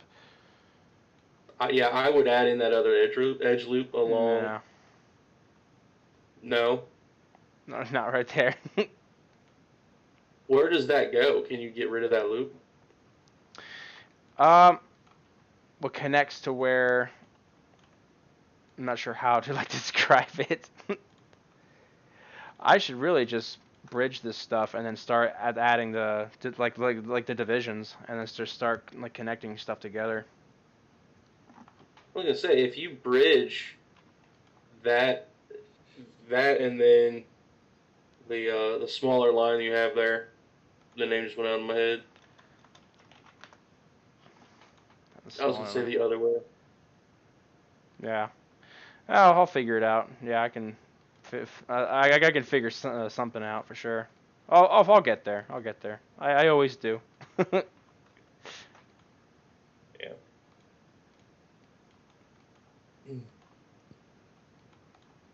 That was weird. I just lost you for a second. You still there? Yeah, I'm still here.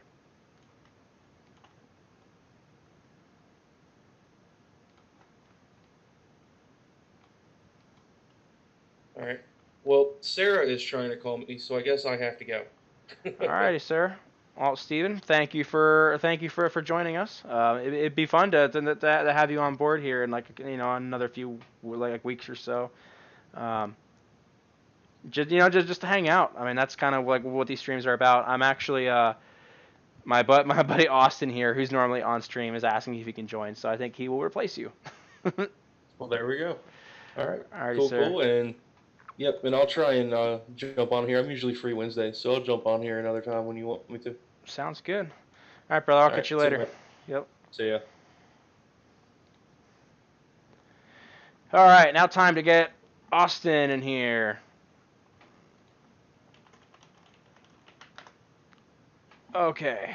Hope you guys enjoyed that little time meeting Austin, or not Austin, meeting Steven.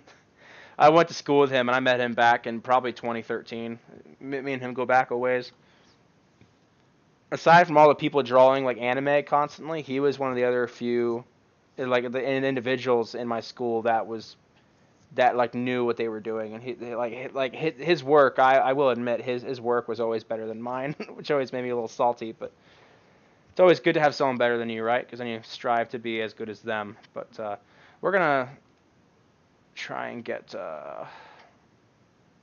Austin in here. Austin, get in here.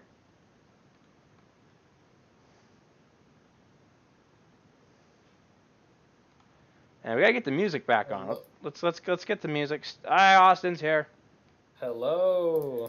We- I thought that was you with a poor mic. I was like, whoa, why is there like a good Mike David and a bad Mike David? Oh, Nah. Zoomer. yeah, but right now I'm trying to get the textures done for the. Yeah, how's that going? You gotta work on some textures, brother. I am, but I don't have the file. I only have the one that I made. Oh. I don't know where to find Gary's. I kind of need that. So you don't have it right now? Because I could give it to you. Yeah, could you shoot me that? Where is it in the SVN? Do you know? I don't know if it's even in the SPN. Oh, I don't think it is in the. Alright guys, give me one moment, some casual working stuff. We're gonna go look at the S47 real fast. I gotta get that to Austin. You want an FBX, right? Oh, as always? Yes, please. Okay. See. Preferably that Open one source. that works with Blender. I would Yep. like that. I have it somewhere.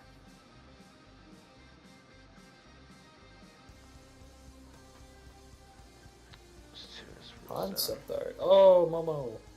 I remember Momo. I never met the guy, but I remember when he joined the team and the art he did.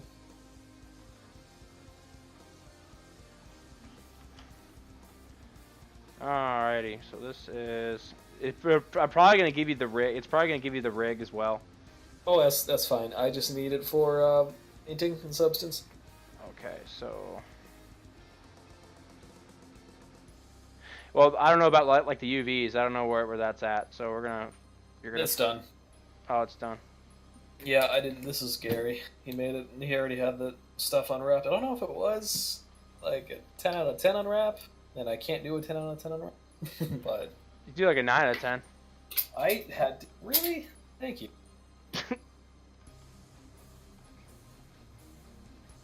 Oof, I am sleepy. Copy this. Shoot, I know I'm caught. I know I was about to give you the Maya binary file. That's not. I should go blend myself. Okay. I should delete Maya off my computer. It's taking up way too much space. Maya is only like 2 or 3 gigs. Come on. All the Autodesk stuff it installed with it. Much for me. Got like the Autodesk installer and oh hey look there's the S47. That's it, yeah. Oh, where's the high poly for me? Oh, I was thinking about that earlier. I was like, what am I gonna do with just the low poly? I need the high poly too. This gave me a weird thumbnail. I don't know if it's a thumbnail that doesn't look right. We're gonna. Yeah, it says FBX. Should be good. Drag and drop. I did it through the call, so there you go. Thank you. Uploaded TS2 underscore S47 underscore geeky underscore Austin. It's GG, thank you. Oh, it's GG? Oh, my friend says geeky. Geeky. So I was like, how did you know about that? While we're at Oh, it with hey, the S47, look. I'm going to show you guys one of the reload animations, the handless reload animation that I came up with this.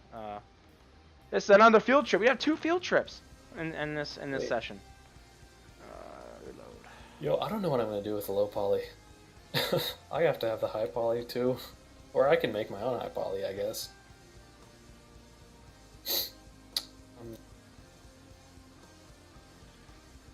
So this is what I've done so far. This was my pass for the reload. This is fairly finished. I know that Alfred was like critiquing it. Needs some follow through. Needs some revisions. But this is what the reload currently looks like. So I have been working on the animation for the S47. So this is what, yeah, this is one of the animations I've done. You know what I realized? I think it was Josh Austin. He mentioned that he mentioned that I should do an animation for when you crouch down and crouch up. I don't know how many games do this, but when I referenced Halo, Halo doesn't do it. And I was like, crouch up, okay. Does Time Splitters have crouching? Yeah. What are you, a non-Time Splitters fan? I just never use it. That's a run and gun game. It's not a crouching gun. Crouching? What the heck? What's that for? Fuck it. That was a crouch. Oop. Let's go to my Substance Painter. Yeah, but I like the animation. It doesn't look too bad. Thank you, sir. Have you found a way to get multiple animations into one FBX yet? No, I have not. I don't know what Maya 2017 is doing, but... Oh, you're... I mean, you can't do it with 2015 or 2016. It was a new thing for trying to combine animations into one FBX. It's something that 2017. I could try 2018. You should go just straight to 2019, 2018. 2019 isn't out yet. 2020 is where it's at, though. 2020. You don't even address what I say. Just like, dude, but 2020.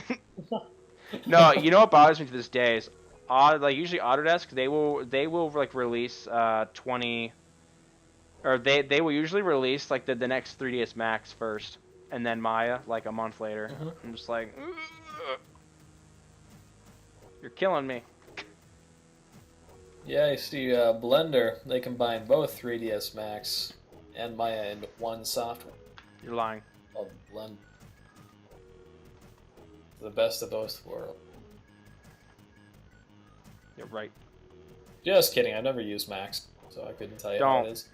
It's kind of like it's kind of, imagine you're back in the 90s and you worked in like an architecture firm, but then for whatever reason you decide to switch to games, and so you want to learn a 3D software for games.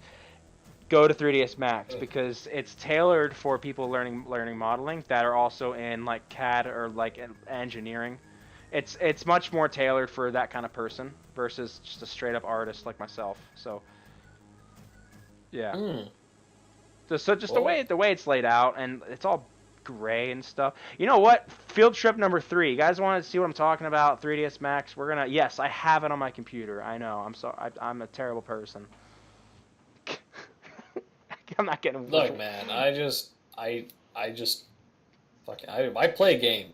That's all I do. I play games. Yeah, you do, and that's why Time Series Rewind isn't out yet. You hear that, audience? I don't know what a Max is. I don't know what the. So, apparently, according to Jackson, I play shitty games. So to the chat here, if you ever wanted to get into 3D modeling for games or animation or film, your 2 biggest options you're going to see on like jobs and stuff that for applying is it's always going to be like user experience in Maya or Max, or I mean there are some companies that will just say Max because that's what they use and not Maya, and like vice versa. So Max and Maya are the 2 big ones, and I hate on Max a lot. It's obviously I'm kind of biased, but just because after using both of them, Maya is what I prefer. That's just how I am. However, I will say almost everyone at my school was all about Maya, and I had one friend that used Max. How do I enlarge this? For life. Isn't enlarging. It's okay. There we go. Yeah. If they ask about Wings 3D, Oni, get out of here. David is a very anti-open source free person. He likes to spend money or act like he spends his money on. Yeah. Look at this. I'm using 3ds Max, Austin. It looks the same. I couldn't tell a difference. No, but you can make teapots. Check that out. No way. Yeah, they have a teapot primitive, and if I look in extended primitives, now to be fair, if I go up to create, You can make any primitive you want in Blender. Say boop. where is it? You can make a spiral staircase. Now I know I hate on Max guys, but I'm showing you guys the cool parts that Maya doesn't have. Look at this. You can make a spiral staircase just like that. Boop. Look at that. Blender has that. Oh my gosh! Get out of here. We're talking about Max. Blender has a spider web generator. It A has spider web generator. I actually thought about getting that, but Oh, so we got. I know you can do like lush and stuff. I don't know, it's really weird. Oil tank? Oh my gosh. Guys, we're gonna make Rewind in Max. Look at that. Oil tank. Excuse me? Woo! And just like You're in the rewind primitive section of Autodesk 3ds Max. yeah, that's enough Max. Yeah. I don't want to get sick, so I gotta limit my exposure. Gotta stay healthy. Yeah. Who's been going around? You don't want to catch that. Yeah. Oh yeah.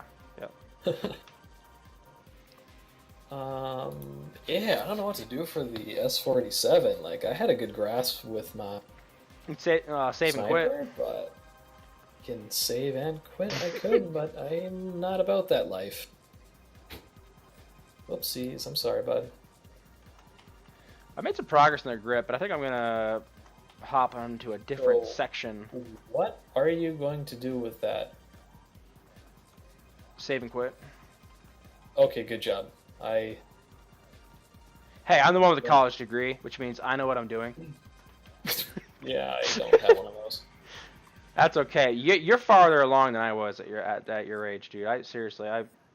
Oh, really? Oh well, yeah, I mean, because well, like they well, didn't have like tutorials when I was. You're what? Look, 17 hey. or 18? Which one? They did for Blender. Okay. Well, you know what? I don't think Blender was even out when I was your age. It's been out since the 90s. I actually struggle trying to find tutorials for 3ds Max and Maya that are free. I bought some paid ones though. I did that. How about books? Oh yeah. You buy a book. I had to do that. I have Buys books. Intro to Maya 2008, and then there's another one. Oh, you know. Gabe Newell says, "You have a beautiful voice, Mr. Agus. I think about you constantly deep within the realm of my mind." This is Gabe Newell. Hi, Gabe. I can see he's kind of like the train Gabe. guy. I forget the train excuse guy. me? Steam? Steam, sure, yeah. Train?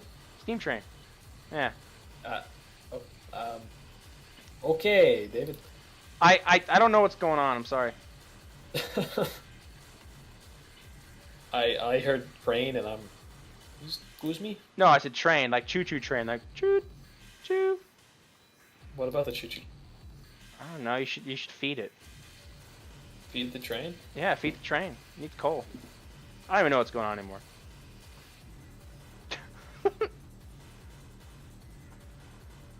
I like trains. Oh, I completely forgot how to use this CryEngine plugin for Substance. A plug-in for Substance. Get out of here. Well, I can't, otherwise I can't develop for the CryEngine. CryEngine can go blend itself. CryEngine doesn't support Blender. My gun is fully modeled. I'll tell you that right now. Says Gabe. Ooh. And Oni64 says, "This is my jam right here." Oh, the Scrapyard track? Yeah, dude. This one's interesting.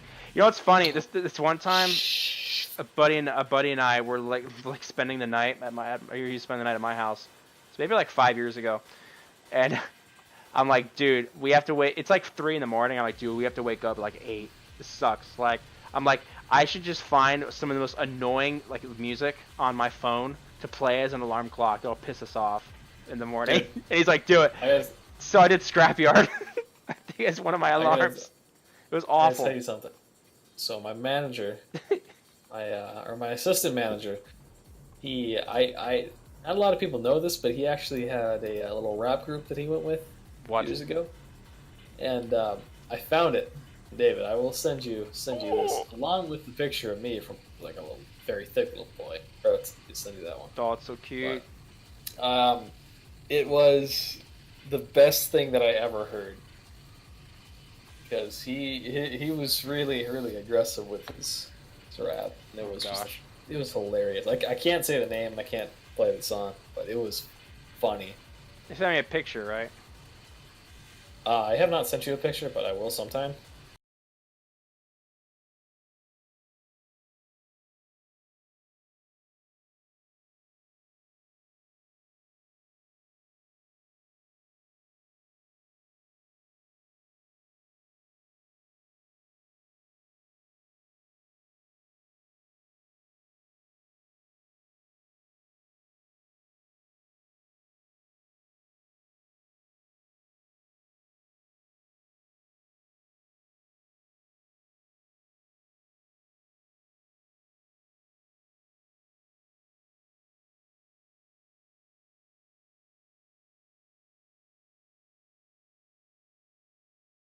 Frenzy's here. Yeah. I can't find the CryEngine.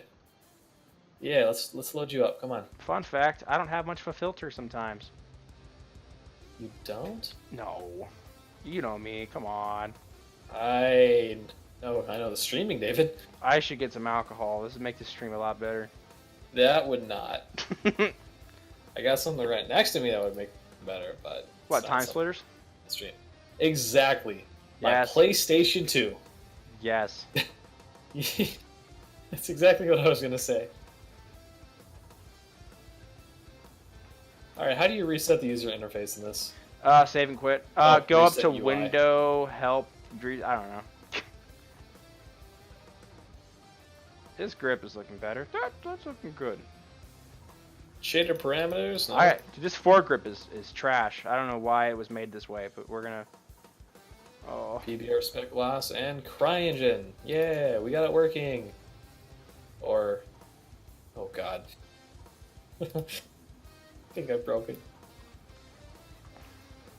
Please, wood, cover the whole weapon here. Please, wood. I don't know what the shape, like what to do with this shape. This thing is so weird. What did you guys think about Haze? 10 out of 10 wood nectar again. Where do you see that? Oh, you're fast. I personally enjoyed Haze. You know what's funny, Oni? I remember too. being younger and I had been saving up money for a PS3 to buy Haze. I followed like Free Radical on their website and I was excited. They were showing behind the scenes. The game looked gorgeous. Oh my gosh, it looked so promising. Oh, you did? Yeah, it looked great. Aw, that's cute. I did. I had a job at a farm. I think I was in fourth or fifth grade. My dad has a friend who I would bike over to his house on Saturdays from 9 to 12, and he paid me like $20 an hour, which is about $7 an hour in 2004 probably. Wait, you said you just paid you $20 an hour? No, I would make $20 from the 3 hours. So it would break down to like $7 an hour almost. All right, yep. And so, at that age, that's back in 2004, that's a lot. But I had saved up money and I was excited, and my buddy and I we actually split it. I co-owned Haze with a friend of mine 2 doors down. Oh, the singing group, the rock group? I know. I could have. Yeah. I was like, did I just list a band name? Yes, no, but he legit. 3 doors down. 3 doors down. Pardon me. He legitimately lived 2 doors down. And I remember we played it on co-op, and it was a grim game. It was a little more grim than I thought it was going to be for sure. But it was an interesting game. I think if they didn't market the whole like changing sides thing, I think the game would have been a lot better. I actually have a story. If my friend Daniel is in here, he remembers this because I told him that I'm hopping in, but I'm not going to be talking. And then all of a sudden, your friend went, and then I'm talking. We got a Facebook. Just kidding. Or just call him now. I guess I guess I could just call him. He'll be on stream too. That'd be nice. Fun little surprise for him.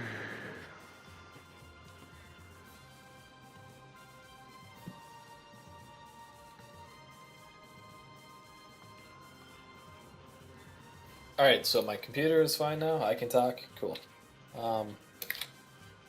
Nope, it died again. Nope, we're back. You need a new computer, don't you? I need one to two more sticks of RAM, SSD, and I'd be fine.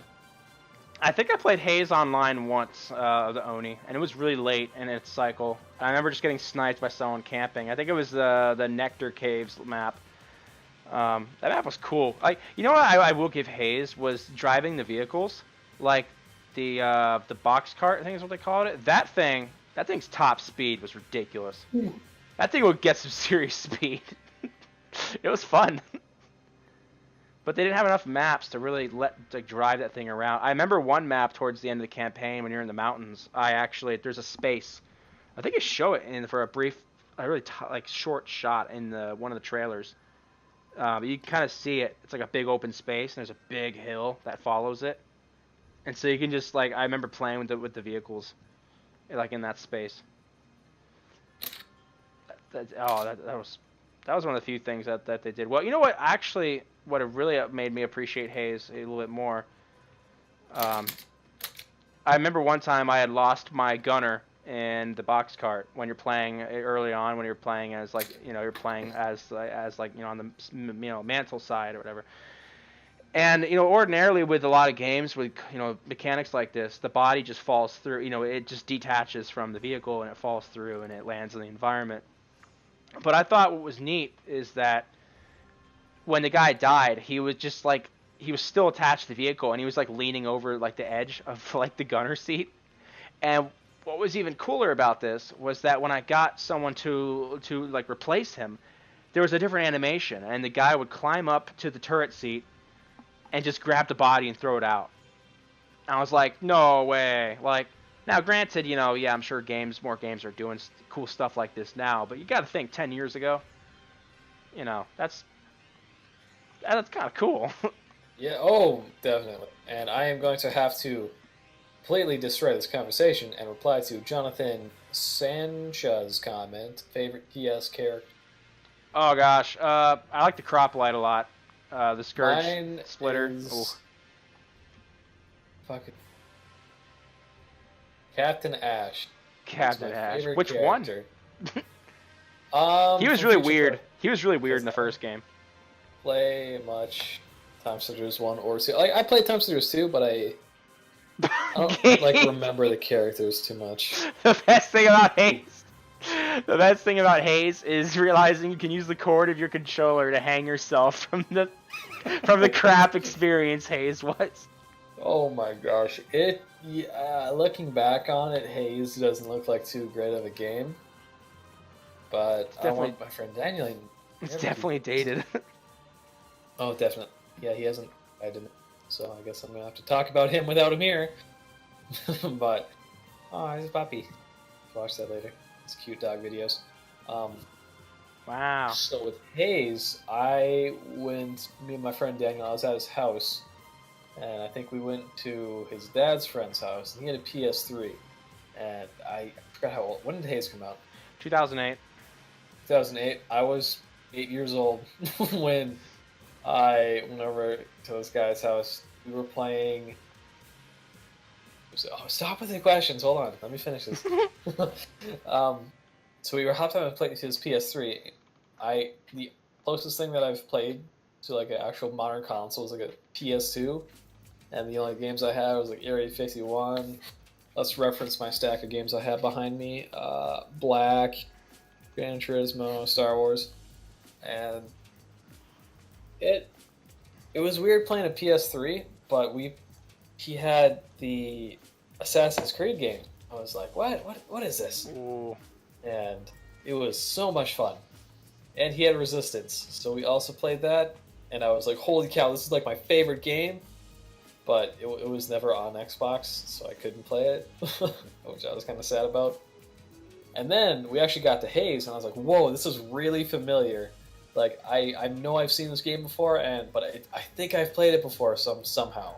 But I didn't, because I never had a PS3. I was like, oh, it was like, this was like after the fact when I was on like that GameFly site, like looking at the game review. And I looked at Haze, and I was like, hey, it's made by the Free Radical people. They made Time Splitters. Time Split, Ice Splitter. What? I was like, whoa! So I thought that was really cool. And I loved it because it was made by Free Radical, and I was too young to really know what good mechanics of the game was, or to critique it. I really didn't know do that with games. So I just enjoyed myself. I love the part when right before the switch, when you capture what's his name, like Marino, and he's like, he asks Shane, he's like, do you know what an army's most powerful weapon is? And he just Shane retorts back, he's like, bullets. It's just the line delivery is just hilarious. It's just bad. I don't know if this is the right wood. Like, it's not. It's probably not. Yep. But I mean, like, if I have my right texture sets, or texture channels set, I don't know. Might. They had the Undead series. Oh, Jonathan, Time Splitters is old. You can't be scared of those zombies. I get it if you were younger, but... Because I was a little bit freaked out when I was younger. Mansion of Madness had me a little scared. Oh my gosh, Mansion of Madness was terrifying.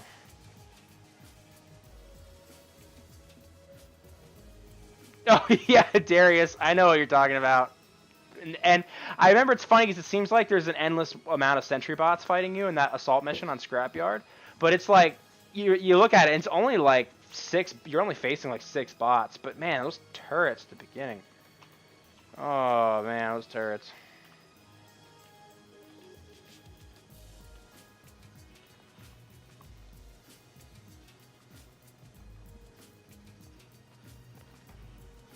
It wasn't time play, it was watermelon juice. Oh, you're referencing Siberia there. I remember that.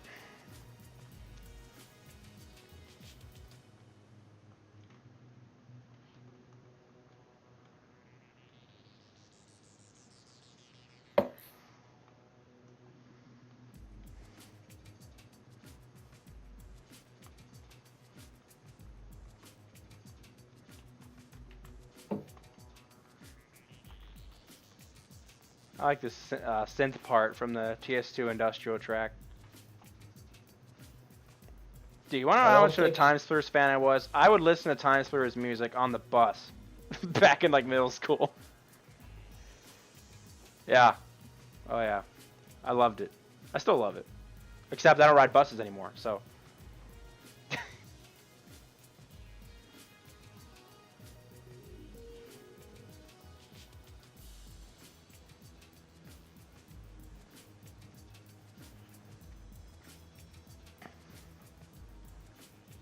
Yeah, I know about that one, Jonathan. I don't know how to explain that one. Corporal Hart. Sorry. And this won't snap very easily. I don't know, I'm just gonna leave this for now. Is multiplayer not canon or something? I don't know, John. With Time Splitters, I don't think you can take the multiplayer as canon. That's, yeah.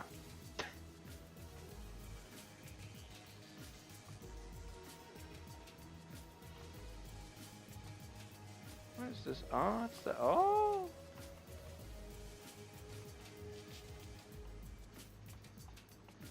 Austin, you're awfully quiet over there.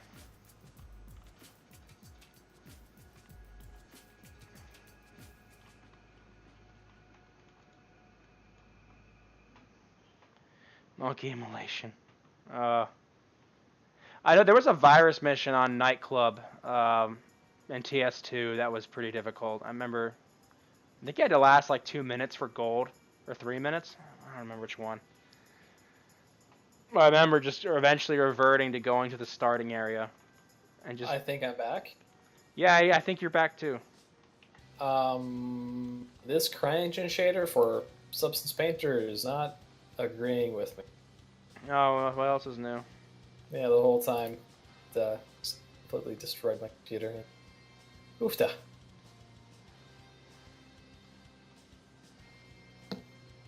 That would be great if this was just snap, but it's not wanting to snap.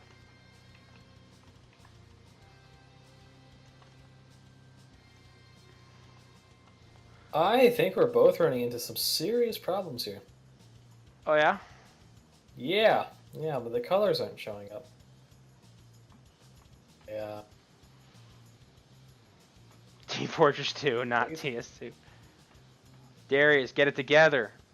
It's only 10:30 or 10 or whatever. I don't know. For me, it's almost 10:30. Yeah, I caught that, Darius. I was like, Hey, good news. Sure? I don't work tomorrow. I actually was. Hey. I actually was, but this sweet girl who like just started college, she's just like, hey, can I have your shift? I'm like, well, I do have 5 days this week. I could go without one. Like, so I thought about it and I was like, yeah, sure. Especially after my boss had me clean almost every trash can yesterday. That took like 2.5 hours of my day. I have never had anybody to offer to pick up one of my shifts. Yeah. Like, that sounds amazing. I hate my coworker. I shouldn't say that. I don't like a lot of them. That's not nice. Oofta. There are a couple good ones. These vertices are not... Man, like, why are these vertices so close, but not aligned? I don't understand. Oh, jeez. Wheeze, you're broken, computer. Hey, quiet.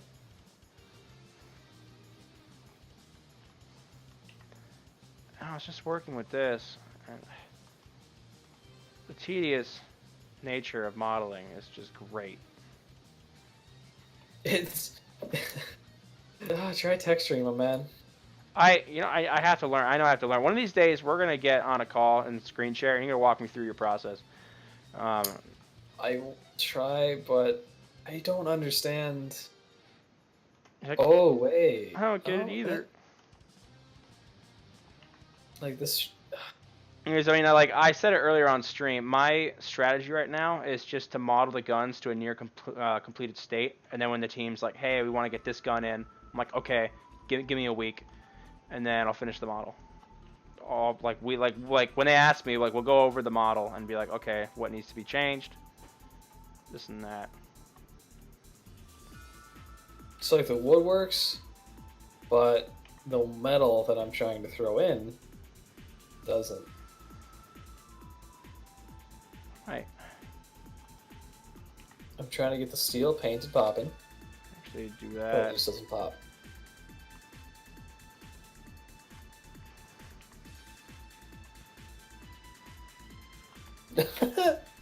What the heck? That's what I was going to say. Huh. You got my Capri Sun going on there. Yeah, I'm East Coast. What are those cheeseburgers? East Coast. Oh my Midwest gosh. is where it's at. I'll tell you what. I'll tell you what. This is ridiculous. This model is so, or this mesh is so low poly, but things are somehow misaligned on so many places. It's bugging me.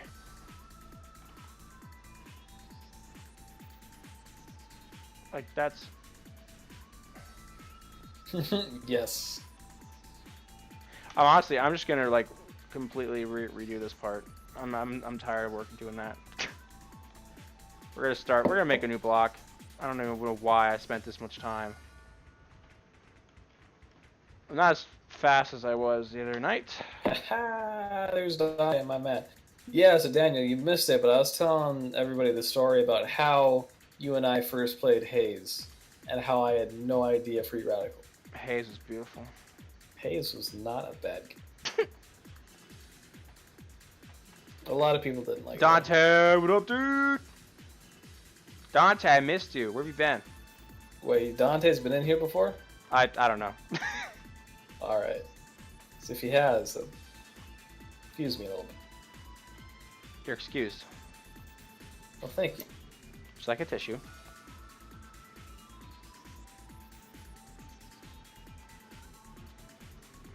Gosh, this thing is going, you know, it's not going good, but it's it's trying. He's been drinking Capri Sun with me. Oh! Darius has this interesting... You know what? Like, you have this interesting fetish for Capri Sun. Who doesn't, though? You know what? I used to buy like a lot of it whenever I was at like Kroger or like Walmart with my mother, because I know that with the GameCube they ran this thing with the GameCube, this marketing thing, where you could like receive a code to win a GameCube, and I never did, but we got lots of Capri Sun, and now I hate it because it wasn't Capri Sun. I was thinking of no, Sunny D. That was what it was. Oh, yeah. Sunny D. And I now I don't like it because it just makes your teeth like sticky. I just don't like. I don't like Capri Sun because it's it's weird. Weird taste in my mouth after. Capri Sun's weird. It's not a good aftertaste. It's good at first, but the aftertaste is not worth it. Oh, it's just gross. I hate it. Also, hello, Harbinger. I don't know who that could be. Harbinger. Harbinger. Hi. I gotta say that profile picture looks amazing. I don't know who made it, but whoever did looks pretty talented at what they do. That's some MS Paint right there, dude. That is Blender, actually. I made it. Oh. Yeah, I made a couple for him. Yeah, it's actually my phone background. Guys. I have not tried Capri Sun mixed with vodka, and I don't know if that is on my to-do list. It might be. I don't really have a to-do list, but... Isn't it like to work on Rewind? I can only try. I can only try. I don't know about this foregrip.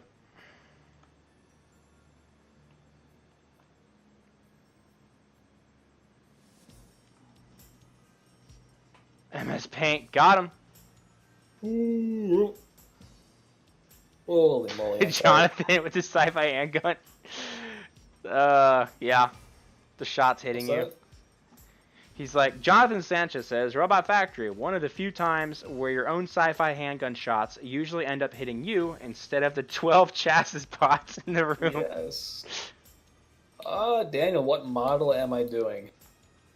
Yes, I'm doing quite a few. Or Dante, pardon me. I don't even know what I'm doing with this one, or with this mesh. Hey. I need to figure out what the heck I'm doing.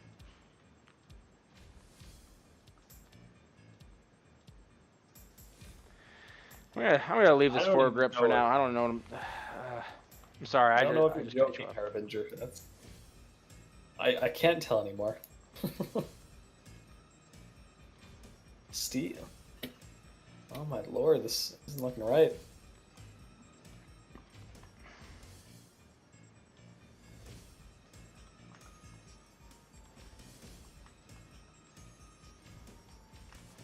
We need specular.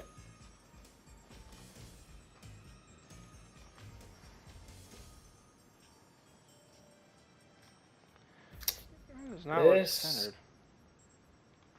Oh, that heart. Oh, yeah. That is still coming along, and it's going okay. It's not... Wait, you're not working on Time Spurred Rewind stuff? Oh, what? I don't know what you're talking about, and I don't believe that I ever said I'm not working on Time Splitters Rewind stuff. Oh, so it could be Time Splitters Rewind related, I don't know. Oh. I don't know, David. Meh.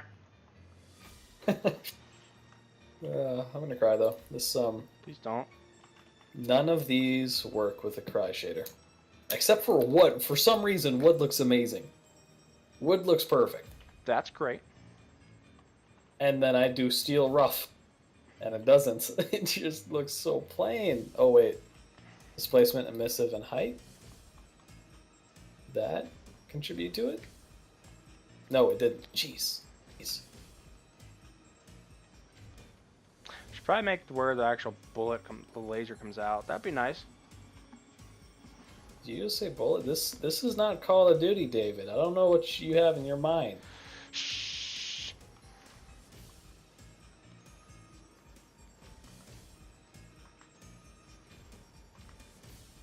This is just annoying me. Everything's so clean.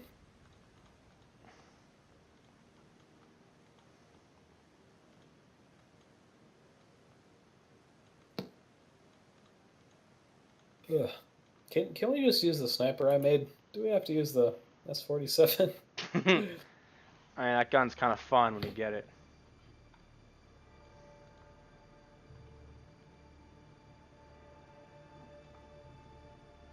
Quality looking models. Yeah, boy! Gourmet. I don't even know, like, in the original model, this barrel doesn't, it lines up with the thing at the bottom and top and the thingy, but I kind of want to bring it out more. Oh, that is some... I mean, disgusting, I said. Oh, I think I know what I'm doing wrong. I didn't bake any. Did you preheat the oven? Preheat, no. Oh my gosh, preheat to 350, alright, come on. 375 if you're baking chicken. 375 for chicken? That's usually what I do, I think. And you cut it all up, make it look good. I kind of want to do something different with this thing. We're gonna play with ideas. It actually looks okay. Baking didn't really help it, but so. Also, why is that marked as a sharp?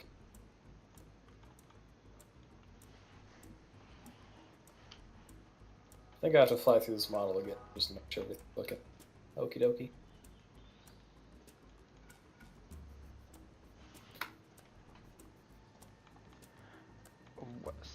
What?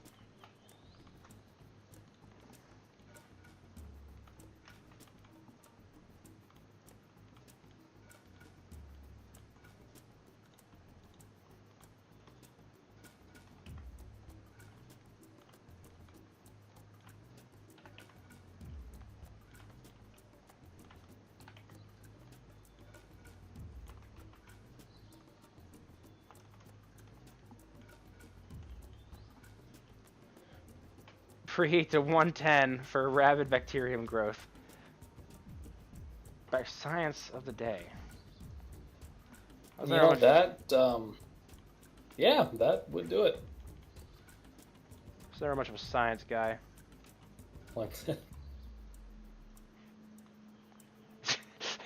How Jack's actually got zombies. If you say so.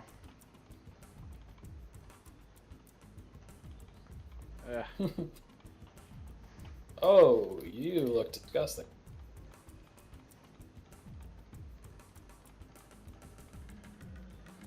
We're gonna try something different. Yeah, these textures don't like me at all. Told you to preheat the oven. Hey, look, it baked fine. The bake is perfect. It's just the thingy. I don't even know what's going on.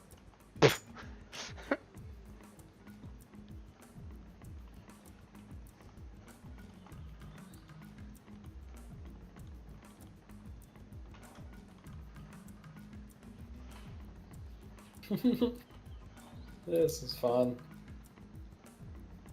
That's an interesting,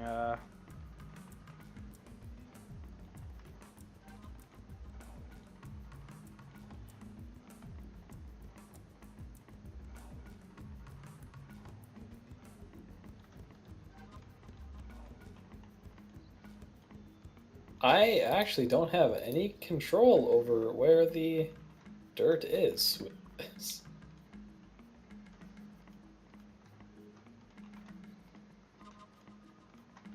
Actually don't. This is...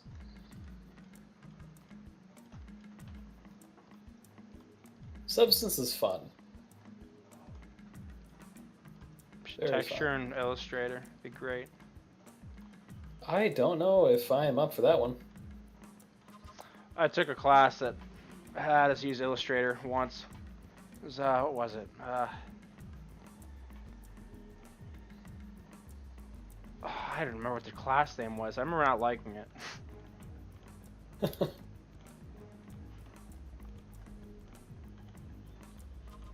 Oh, it was illustration for production. I remember that. I was like, oh, I'm not gonna like this. Substance abuse. Yeah, actually, Caleb, that's what I like in Discord. You can set what game you're playing, and I did for a while set this to substance abuse.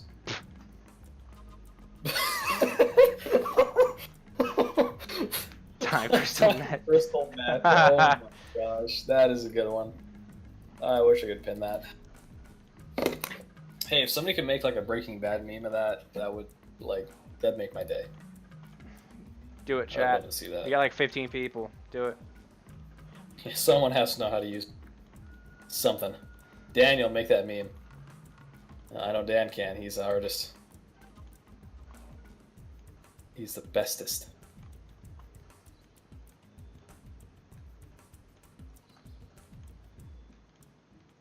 Whoa, YouTube got a new play bar. You're not a play bar, but like a skip bar, like where that red line is with the big dot. If you hold it and drag up, you can actually like get more control. What? It's weird. I don't know. It's I'll screen share you sometime. Show you it. It's weird. I just found it.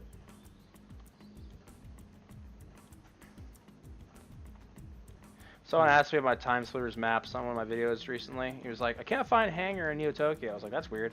So that night, I ended up getting on Halo to then look at the maps. And somehow, the search visibility was turned off on Hangar and Neo Tokyo. And I was like, what? I don't even know how that can happen. Oh, yeah, that's not good. David, look at this wear level. No. Okay.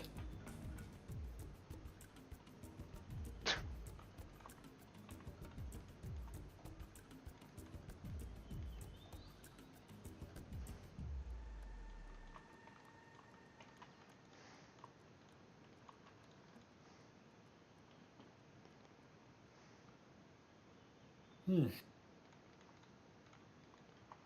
half out of it right now. I'm like baked, but I'm not baked. Oh, I don't say that. Unless you're in like Colorado or Washington.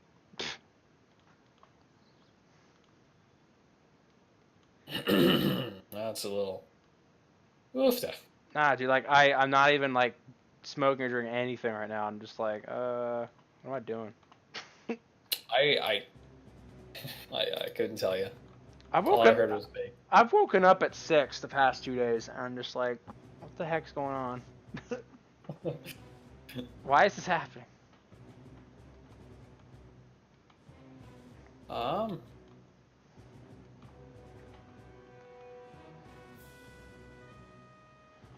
work on this cool barrel-looking thing. Ooh, this is so cool. Oh god, I wish I could have control over these edgeware modifier thing. Because I like it. It puts it in all the right places, but it also throws it in the wrong places. I have found that out.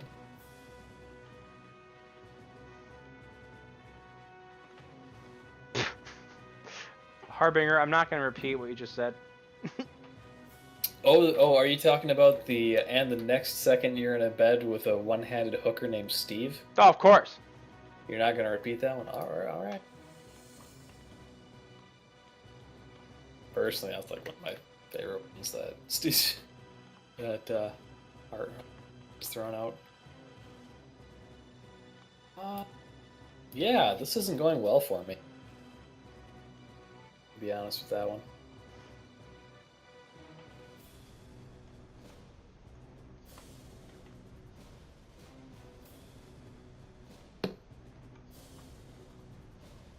That's what I'm looking for right there. The dust occlusion.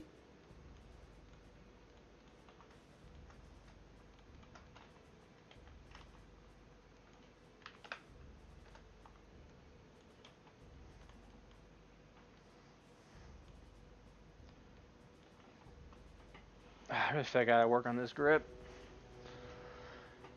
I gotta take a look at the reload animation and model accordingly. Because I know the clip is kind of weird how it comes out. But... Like, I think it shoots forward and then kind of like opens up a hatch, I believe, something like that. Oh, I mean like the reload, like the mechanisms and how the clip, the magazine or whatever pops out. I don't know how that one works. I thought it just like slid forward. Haven't you played Time Splitters? I have you? A little bit. Well, if you have, you would know. Exactly. Hmm. I think you're messing with my noggin. I think you're noggin with mess Time Splitters. That's too deep. Get out of here. Smart masks. Let's find a nice one. So I'm trying to emulate what the previous weapon artist did with his, but I don't think you are. I'm trying to. Yoki.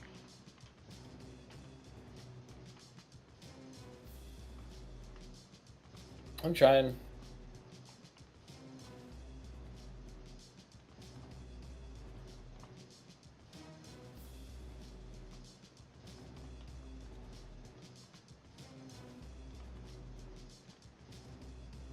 How does moss look? That actually does not look too bad.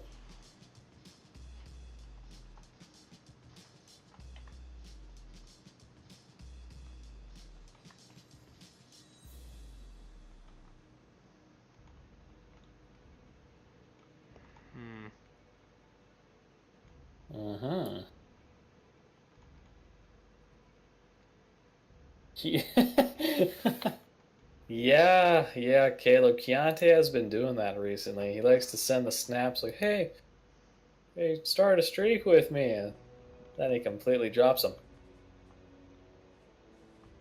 I don't even reply to the Keontae pictures. I don't even know what's going on. Oh no, he just said something in chat. Trying to make a sniper rifle over here. Get back to work, slave. I'm sorry. No, I'm just kidding. That's what I thought. God, jeez Louise. I can't find a nice one. Sorry. I don't want to paint these, but I think I have to.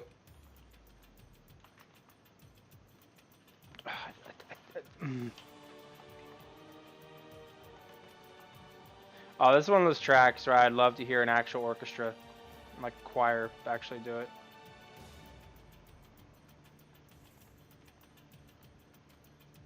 The TS2 Aztec Interior. Whew. I know, dude, that goes back a ways, doesn't it?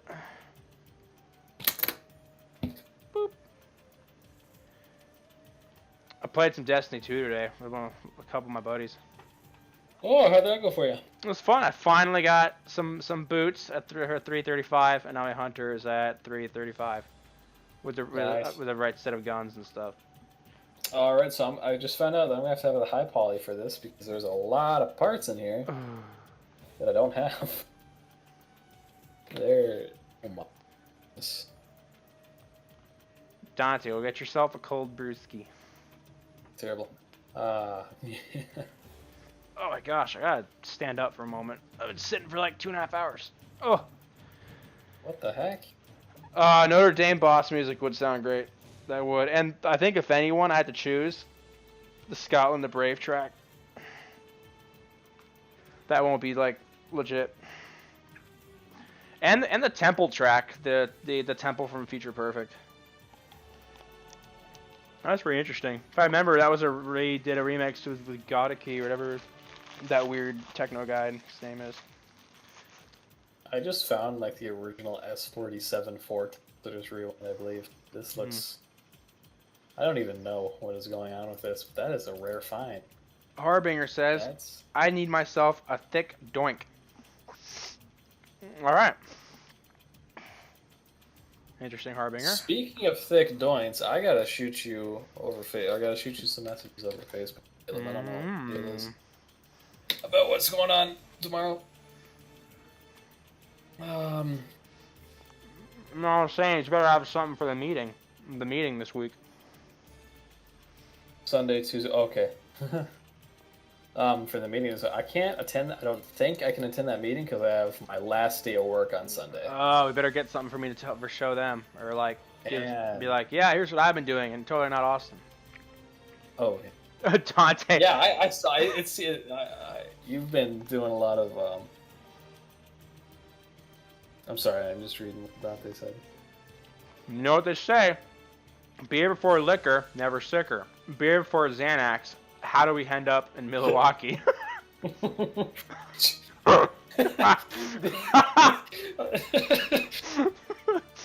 feel like that's a true story. I could just see that because I think we do live near Milwaukee somewhere. I've heard the name thrown quite a bit. I don't like the circus theme, Oni 64. I'm sorry. I didn't really care for the circus theme. I think there were some parts of the synth that he used, that Graham used, that just were so, like, you could tell it was Graham so... Morgan? Yeah, it was so fake. I'm just like... I'm sure, like, if you played, like, the melody, it would, like, 26 French horns, it'd be great, but... Oh my gosh, I have to sneeze. Don't you do it. Don't you do it. I have to get... I have to get color variation in this.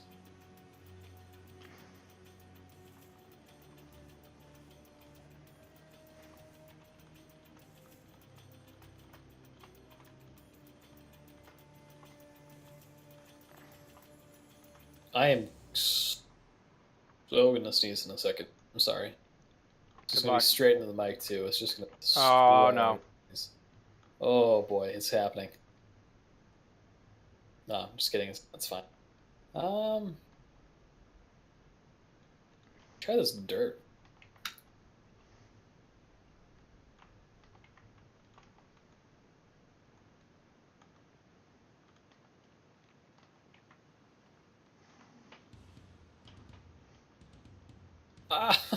Yeah, that's quite the displacement. Oh, I'm turning this one up.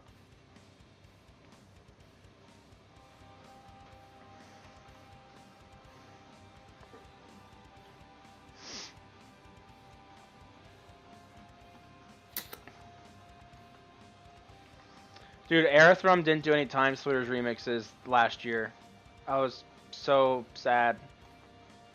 Maybe he could do a remake of the remakes that we're remaking. No. There's still there's still a handful of tracks. I told him once, we were messaging back and forth, I was like, you should do the Venice track and Feature Perfect. And eventually he got back to me and he's like, I just don't know how I would pull it off. And I'm like, oh, that sucks. You just gotta believe. I honestly didn't think he could do Chicago, but man, when he did it and I listened to it, I'm like, oh my gosh. Beautiful. I know what I'm doing here. This is all fine dandy. I keep on just... Okay. Yeah, that looks good. What was even the plot to Time Splitters 1? That is a great question for the stream. Grab something and get the hell out. Yep, that was basically... Hey, you know, there's... Daniel remembers this. Back at the old home video store, there was a PS2 game for rent. I believe it was called GTFO, or it was... a game that had a big old GTFO right on the back of it. I remember looking, saying, what could that mean? But yeah, basically, Time Splitters 1 was just get the fuck out. Get in and get out.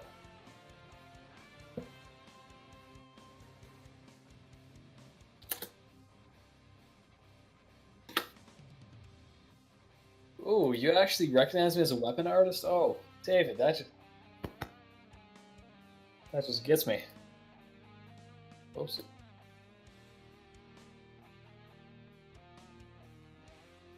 Yeah, I think you're gonna make me tear up. Oh my lord. That why? Oh.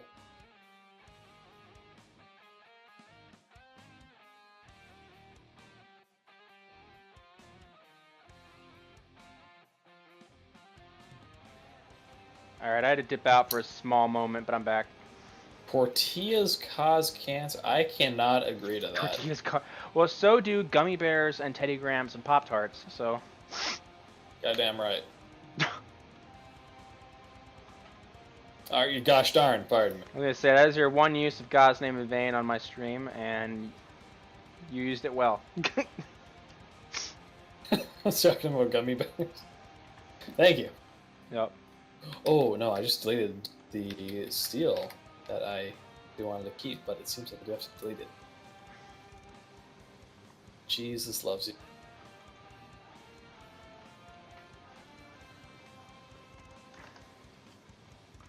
The end of this barrel, this is tricky.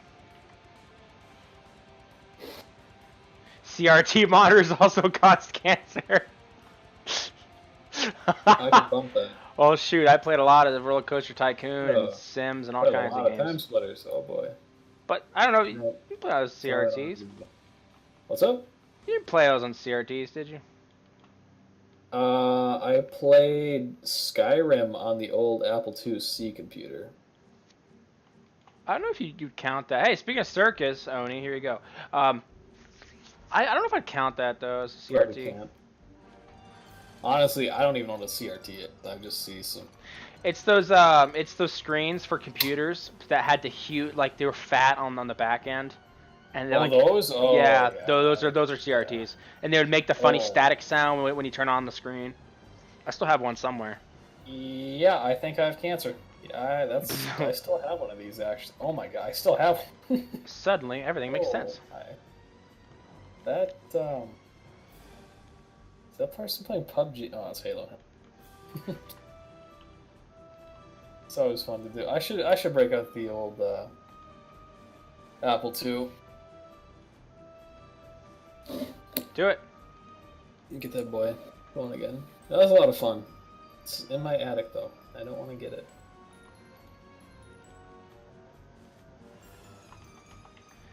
I think we're just gonna try and work on the end of the gun for the rest of the stream here. I'm probably gonna go another 40 minutes. Oh, you're gonna go in 40 minutes? Oh yeah, I can go another 40 minutes or so. Oh, I might. I don't know. Like my eyes are just they're dying, they're burning now, but it's okay. I want to give myself a little bit of Call of Duty. It's okay. You're young. No, you get those textures done. Damn it. Oh, that's not even.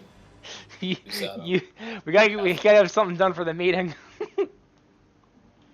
Hey, I got the what are those things called? The sniper things, the sniper textures.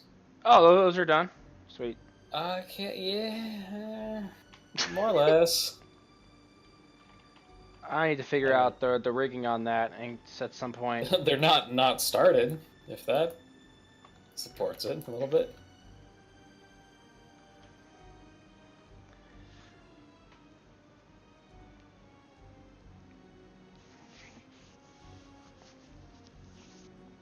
Killed your vision. Yeah, maybe they did kill my vision, so I have glasses that I don't wear. Yo, Caleb, tomorrow we're gonna be playing some Doki Doki. I just want to tell you. Oh my gosh. Still on the stream.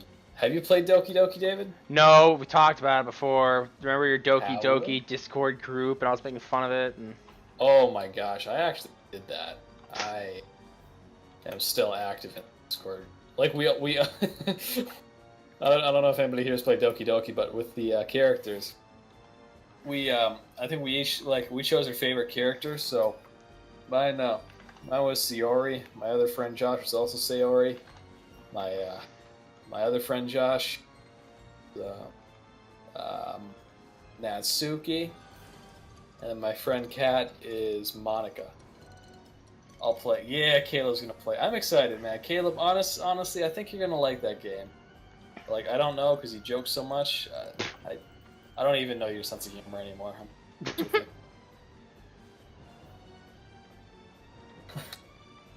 It's a good game, though, you know? It's a lot of good fun. Doubt it. You and David, you should play the game. No. I got guns to make. I gotta get this team. Guns? I got this at least model. There's so many guns we need to make, dude. And at the rate, it's gonna take me the rest of the year to get through all the rest of the guns that need to be made. If it's just me and you, they're doing modeling at least. Hey, we also have Ant. I have not heard from that guy in a long time. Which Ant? The one with the Bioshock picture? The one that Brit Ant. French or Brit friend? I don't know. Britland guy. I'll do respect. I don't know if we can really count on the guy like right now. I don't even know what he's doing. What's that? Oh no, he's working on his own AAA titles. Like I don't know if I can say what game he's working on, but I believe I know. I think he did tell me once. So he's actually in the industry and doing stuff. Yeah, he's trying to get a game out right now.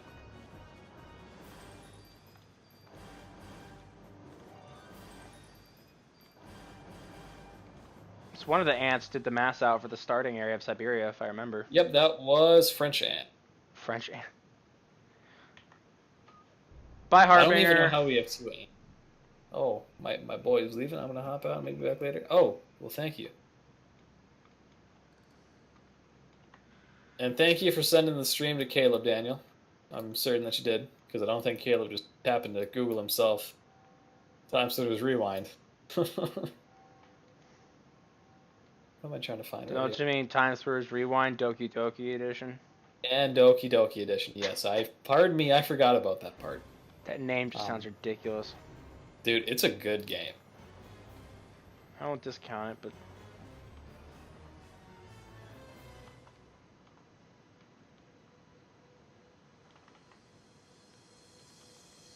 I don't know what am I doing with this? Ah.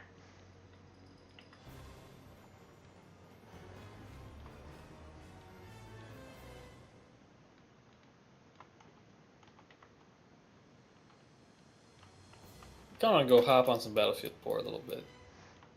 Did you say Call of Duty? Make up your mind. I mean, I did say Call of Duty, but Battlefield 4 is kind of just like calling it. You are ridiculous. Yeah, I'm a kid. No, you're a teenager, borderline adult. No, I'm not. Aren't you I'm 17? 17, not 18. Exactly. Yeah.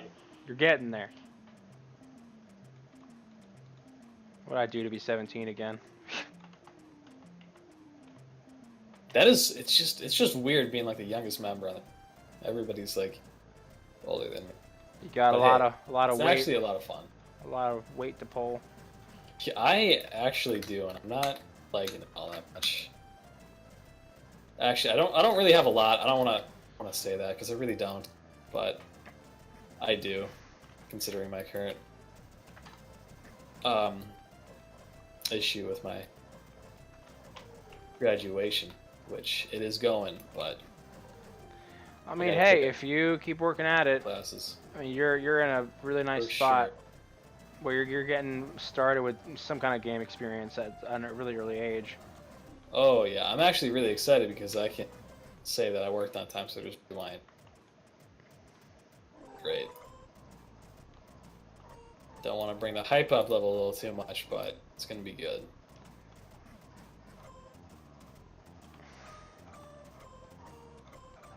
Get up. So David. Ah! The idea that we had, or not we, but a lot of other people had, with that loot crate idea. Do you think that's good to talk about and brainstorm about? I don't want to talk about loot crates and Time Splitters. It went over your head, didn't it? I'm trying to do some work here, but I'm like half in the mood, half not, and it's kind of... Oh, for sure? Yeah, okay, it's just not my most creative nights, for sure. Yeah, I was just wondering, because like, we were talking about like completely making loot crates a joke. Like, kind of teasing, like, I don't want to say any company names, but... Don't do it! I can't.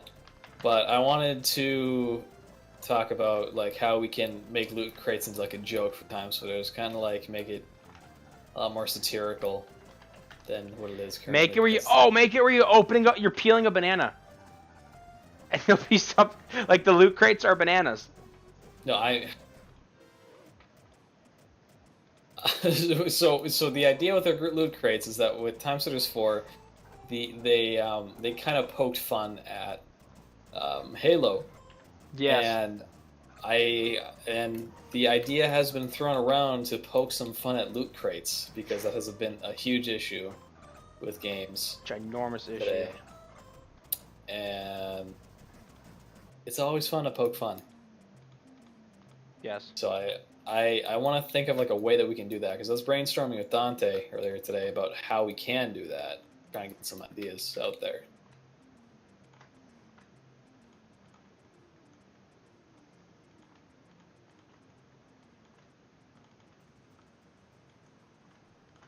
And well, we couldn't. So yeah. God, I'm just not happy. Oh my lord! I'll take care of that bomb for you. 200 bananas. that line. Oh my god. The voice acting in that game, man. I got a great cat. I wonder where those people end up. You know. Where will people end up?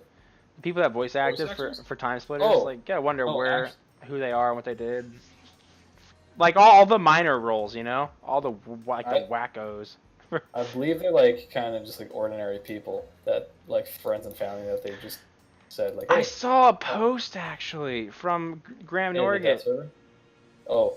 Where he mentioned like, I think he said for the first game he just invited his like friends over and said, "Hey, I got some beer. Do you want to do some recording for all the hits and the funny screams and stuff?" Sounds like a good time. Yeah, I would have gone, but you know. You were probably like 10 at the time. Oh. No, 7, 8? 7 or 8. Yeah, probably 7. That makes more sense. I threw that number out, so I had no clue. David Burrell posted a Time Splitter. What is this? Oh, the dev stream. I'll give that a like. Yeah. Yeah. Don't you yawn. What's up? Don't you start yawning. I am gonna yawn. We yawn so hard.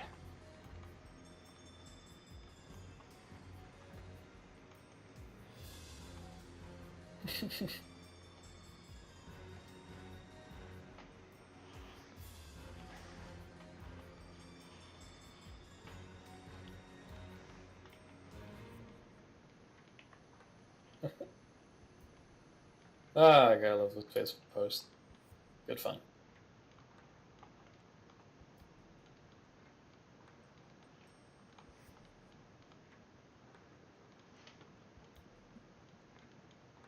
Yeah, so this S47 is just, it's fun, you know? I'm having a lot of fun with it. It's going well. It's a great time.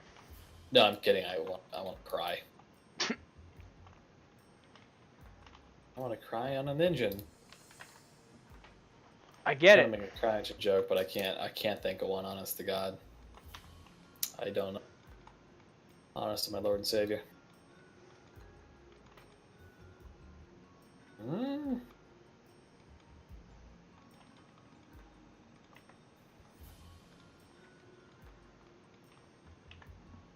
So, David, are you into the Game of Thrones at all?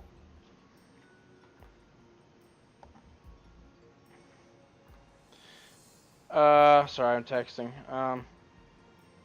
Texting and working? Oh my. Sorry, well, I haven't looked at my phone ever since I started, so I mean I've glanced, but I haven't actually responded back. I'm gonna get off here in like 25 minutes. Yep. We have to, me and my two best friends who are our twins actually. We have to continue. We have to continue a puzzle map in Halo called Where's Grandpa? It's really strange. Sounds very cute. It's funny. It's hilarious, actually. It's different. It does sound different, yeah. What the heck happened with this bevel here? Oh my gosh.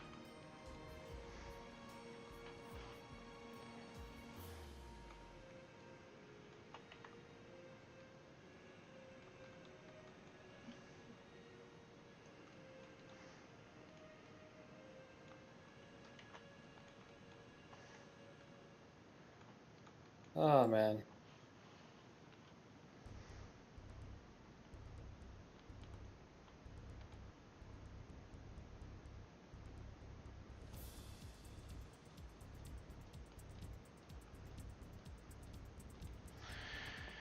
I wonder. What I don't like about this is how dark the metal is, but I can't really get the metal looking that dark with it looking nice. Because there's a lot of wear that it has, and I just can't get that wear in there. Get your wear in there. Ha! Trying to wear. But it Got 'em. wears. Wear that. Oh, got him. And I need the high poly too. That would be nice to have. Anybody reply to me? No.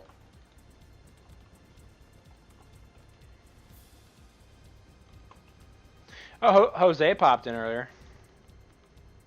Jose? Jose, yeah. Jose. I was like, what? That's you have to address Jose by his first name, Jose. Alright, David, you can't say Josie or Hosey. You can't do that. It has to be Jose. I'm sorry. Alright? It's either you say it or you don't say it.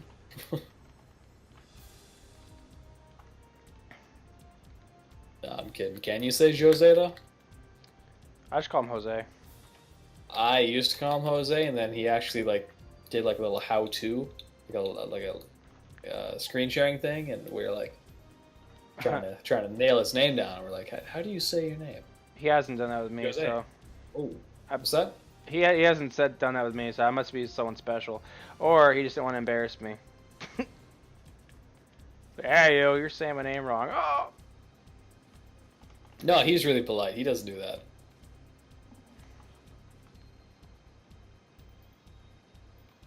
Oh, it needs to be higher. I keep looking at the... I was curious. I'm looking at this image on my other monitor to kind of give me some ideas, while also adding my own ideas. Let's go back. I can't wait for this project to fail. Yeah. I hope you're talking about your weapon.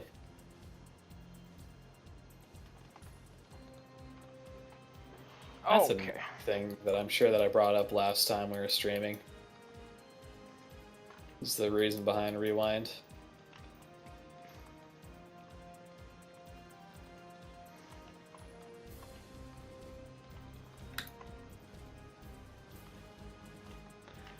I hope this holds a step. Bitch.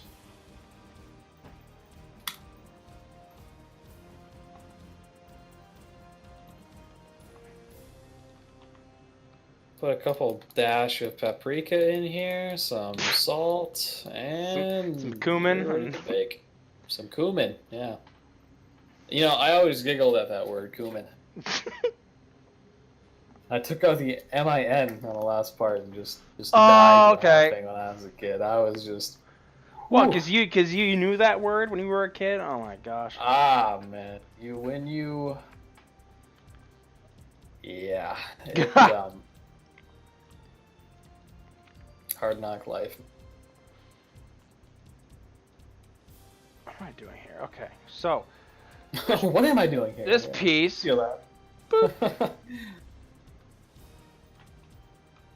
What am I? Must probably wonder what the hell is this, but you're gonna see in a moment. If this works, if this doesn't work, I'm gonna be a very sad person.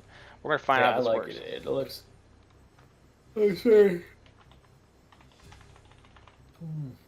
Very nice. Still don't like my new Very keyboard. Nice, David. Yes! Yes! Alright, cool. Sometimes Boolean doesn't work and just erases your model, but now... Do you know why? Because it didn't delete history, but this time I did delete my history. It's in your normal direction, because the face is... Oh, I'm sorry, I wasn't aware that you knew Maya. Okay, thank you.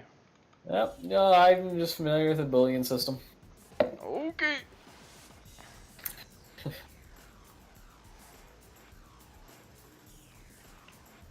God, this thing's fun. Oh yeah, TS2 main menu, dude. You ever play Time Splitters on a projector? Split screen, and the quality is so bad. I know you have because I saw a picture in the wonderful. Facebook group a long time ago. It was something with college. How you had, like, this yourself. You and your friends went on the projector and started playing Time Splitters too? Yeah, it was the last day of class. We played Time Splitters for a little bit. It was great. Dude, tomorrow I get to watch movies all day. I'm pretty hyped. I'm gonna be throwing on some good TV. Yeah, okay. Yep, Rewind. I don't even have like 5 folders that say Rewind. Just bring in your laptop and work on Rewind. You're like, I'm working on a game development, alright? Like, I'm a big shot. I could bring that in, but I don't want to. Working at school. I got a big laptop. Do teachers like let you do that? Because when I graduated, it was just at the brink of some like teachers not minding people who were having laptops, and it was like kind of a big deal. I haven't done it personally, but like I don't see a problem with it because I do a lot worse stuff daily. Sure. Yeah. Then use a laptop. Yeah, I am gonna go. I'm gonna get myself some food. And I actually think I'm just gonna go to bed. Actually, my boys are playing some Call of Duty. I think I gotta join. You should go to bed. Get some sleep. I mean, gosh darn it. Yeah, I mean, tomorrow's last day of semester, and I'm done with everything. I did my SpongeBob presentation today. Did it? How'd it go? It actually went pretty good. I didn't have faith with my partner, but... Did your friends make fun of you? He did it. There's only like 2 other students in that class, and then like 3 teachers. So, I mean, no, they wouldn't make fun of me. I would. If, like, my friends were in there, they probably would, but they weren't. That's all good. But I feel like I did pretty good. I got A- in the class base grade, and then I got my final exam, which was that presentation. So, lit.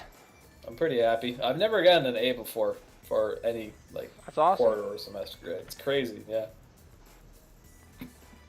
Blew me away.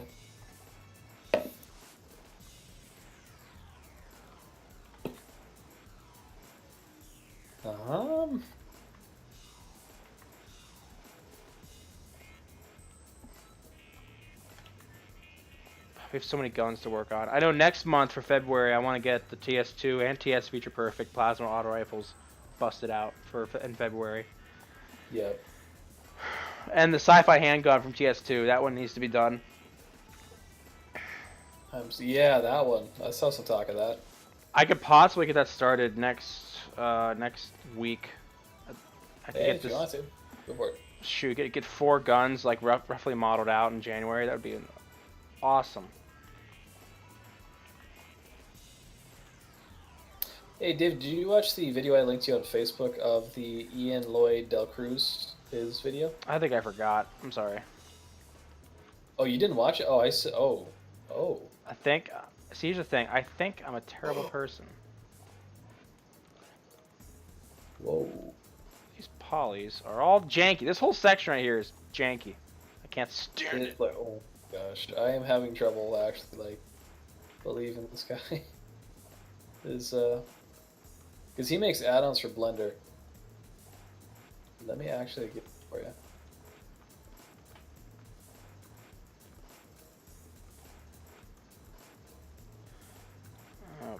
dealing with here?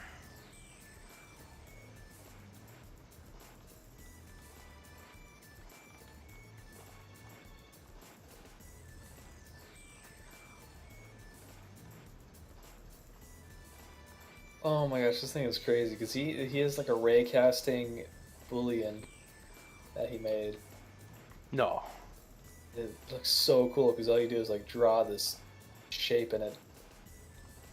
Oh. Yeah, I linked it to you 6 days ago. Let me throw this at you though over Discord. What the heck is this? Okay. It is probably the coolest thing that I have seen that has happened in Blender, and I want it. Oh, that's noise. Oh, it's Blender. I don't care.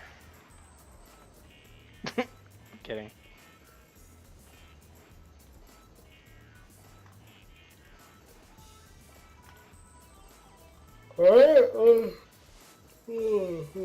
You're dying, dude. You know, David, artists never sleep. Yep. We just turned off the stream. Artists never sleep. We just hibernate. That's what we do. The nightly hibernation. But I will talk to you later. Good luck on the last few minutes of your model, but I can't stay. Yep. I am very tired, and I'm gonna have to go to bed here in a second. But it's looking nice. Oh, what the heck is this? It's just janky, dude. Yep. I don't know if you're talking, Mike. Hop in. Sorry. And I just can't. I don't know. But hey, good night, my man. Alright, see you, brother.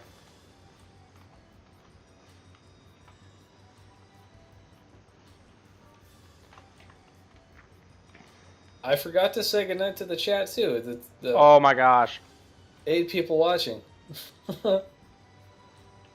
Good night and good morning to you guys, too.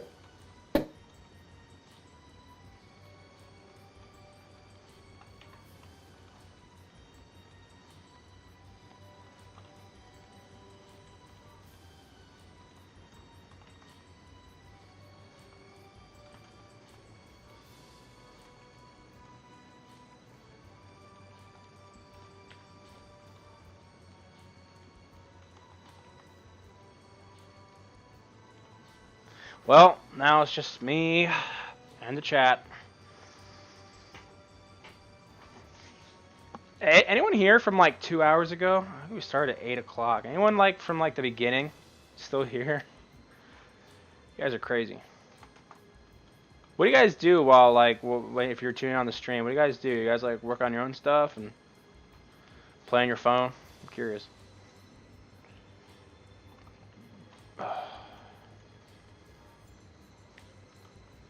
There's one streamer I'll watch here and there. I'll just like lie in bed. Usually at night, obviously. Getting close to turning in.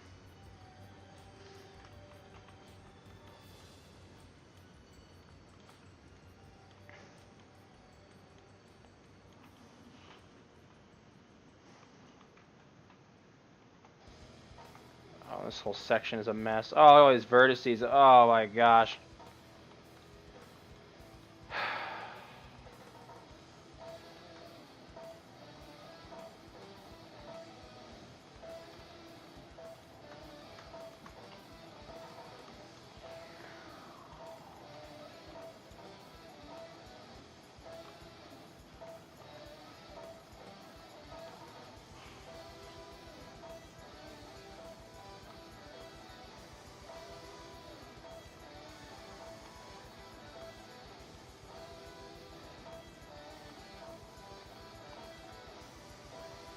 That's not gonna wanna work. Okay.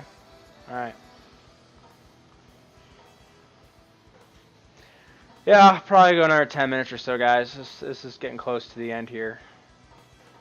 I would say it's semi-productive. I know when I was talking with Steve, I was kind of not making much progress, but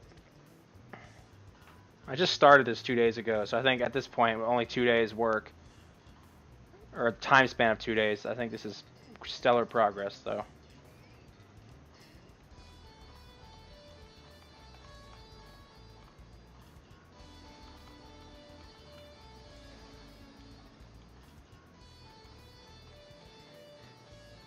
I think for now, I'm going to mirror over down the bottom what I have so far.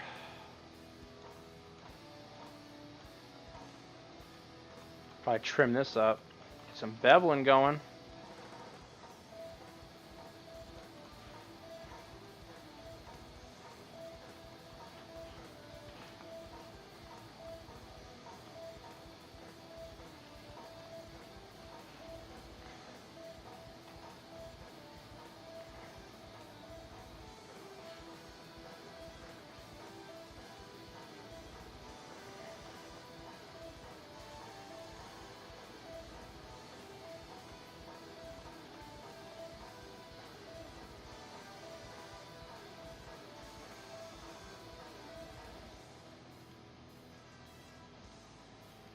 I really want to go insane with the detail on this thing. I mean, this gun was like design-wise, I love this gun. I love all the weird interlocking, all the strong shapes and the. It's pretty cool.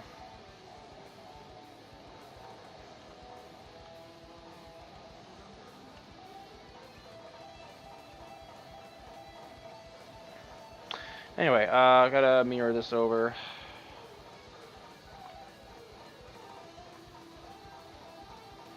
It does sound beastly, Coops. You're right. This gun does sound sick. I actually used it as a placeholder for the Plasma Storm game that my buddy was talking about earlier that we had.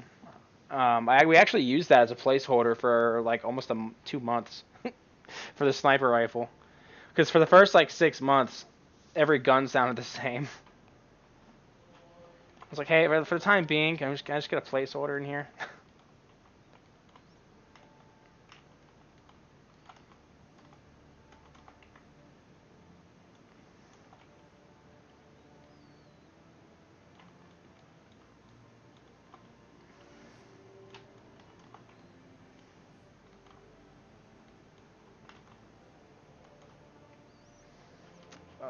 Let's find my group. Okay. It almost looks cooler without that bottom part. Nah, would not dare make a change like that. All of these strong shapes, really, like I've been learning as I've been making these guns. Like there's a clear silhouette, and you have to follow that. Like wherever there's like negative space, and there's like actual like shapes, you got to maintain that. But all the small things, like the nuts and bolts and the rivets and weird little attachments, that's what I add, and that's what I start to mess with. But I can't mess with the silhouette though. I can't. Like I have to keep that, because that's what makes it Time Splitters. And really, it's just me taking images like this and looking at these details and saying, well, these are textures, but what if they weren't textures? What if these are polys, I think it's a good starting point. This foregrip down here, this is giving me some trouble because I don't want to do this weird janky look. I gotta do something different. That's like the one shape that I don't want to keep. I kind of want this nice line right here to kind of run off and just kind of have a nice clean little finish, but I gotta find something that it's not too compromising.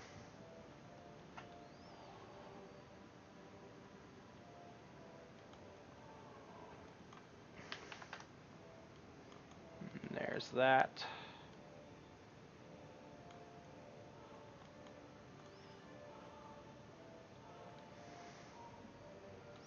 I'll have to load up the game or find some source footage for the reload too, because I want to work on this part, but I know that's somehow some parts here open up if I remember, and the clip comes out through here, so I need to look at the game footage for that.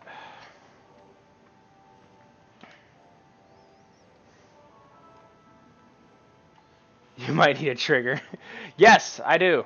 I need a trigger. You're right. I've been neglecting the trigger.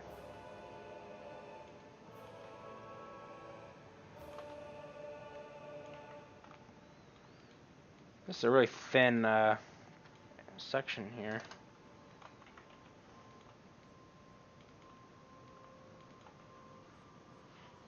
And my friend Tyler is inviting me to chat.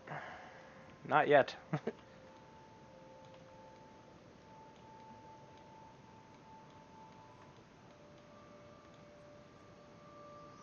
I'll just do something similar like what I did before.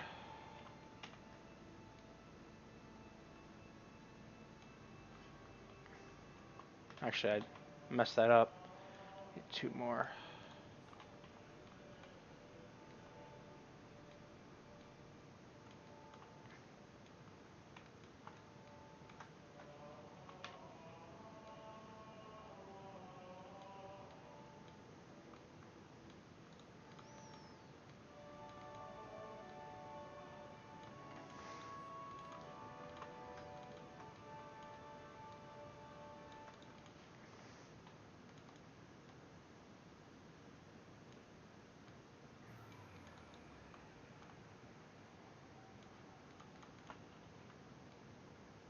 I'll probably stream again tomorrow night.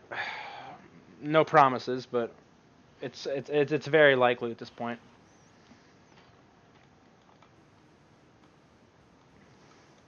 So I do want to get this gun pretty close.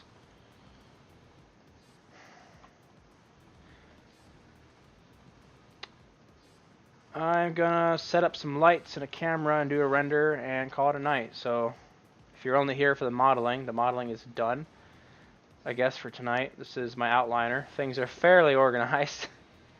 Just got things in groups and pieces here and there, but it's not a complete mess. Just keep it over here. No, okay.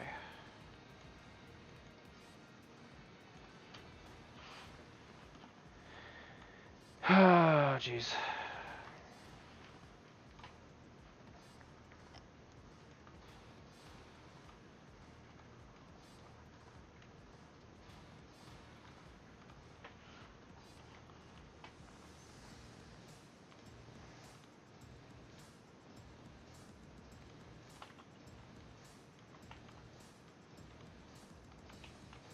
Actually, I don't know why I'm creating a camera manually. I can just do it this way.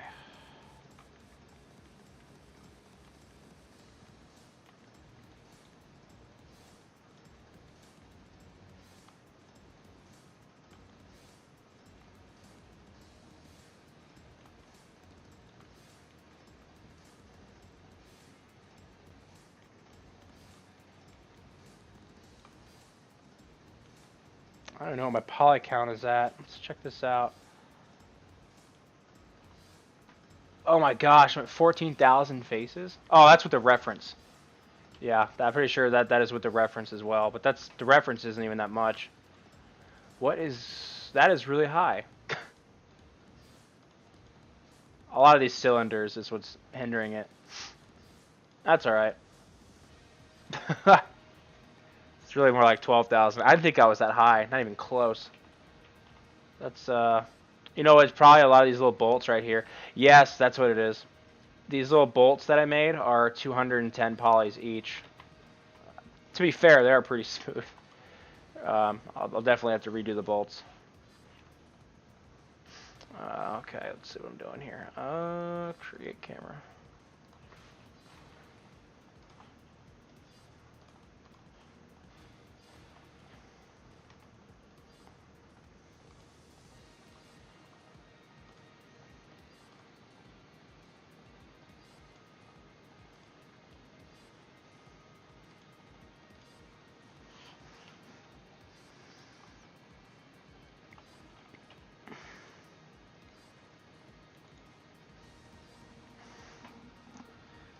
Lock. What am I doing? Lock selected.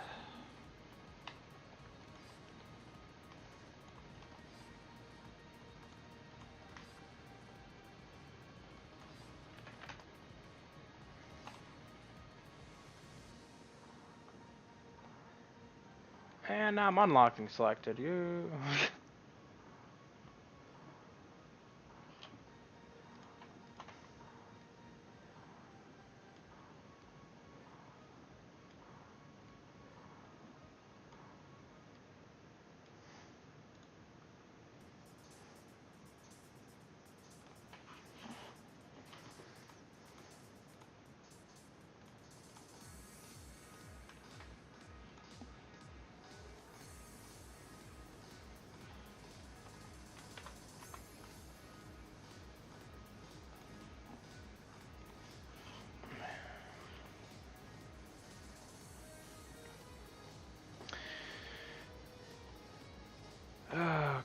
I doing? I'm really fading here. Okay, it's these lights.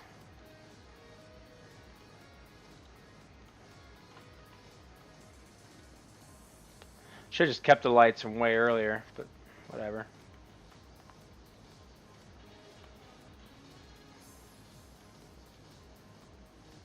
Usually I save the render man render for last, for when the model's about done, but it really helps make it look a lot better, to be honest. That's the secret.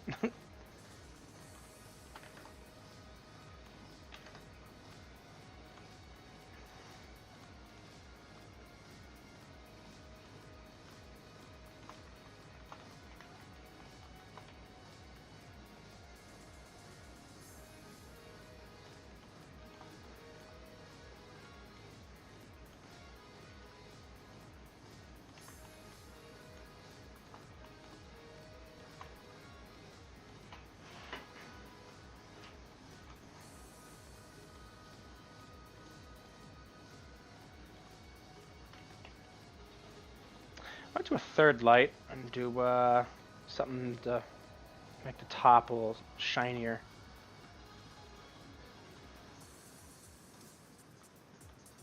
It's like a nice red. But gentle red.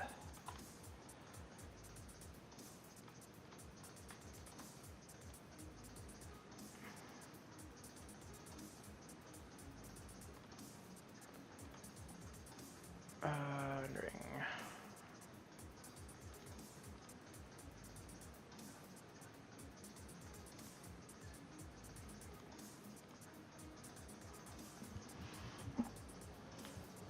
Oh yeah, that looks nice already. I mean the lighting, I guess.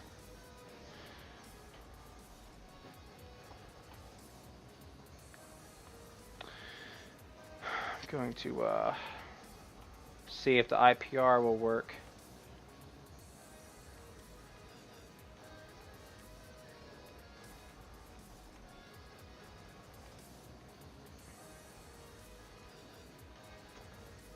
IPR.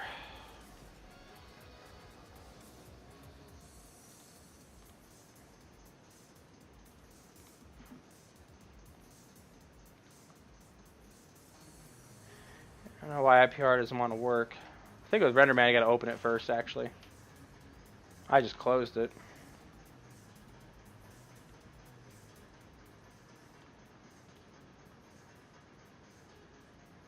Oh, it's right here.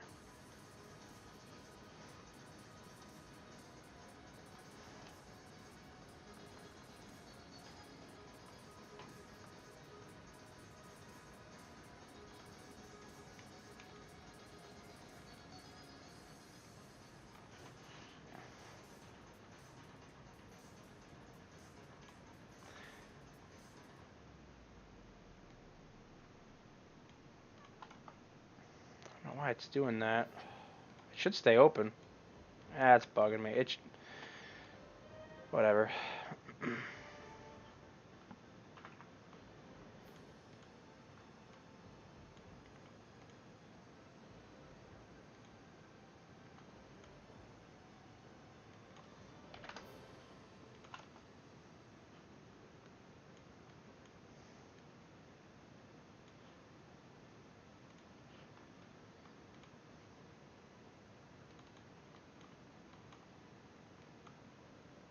That looks very strange. 3 lights in there. And the texture also is a little glossy.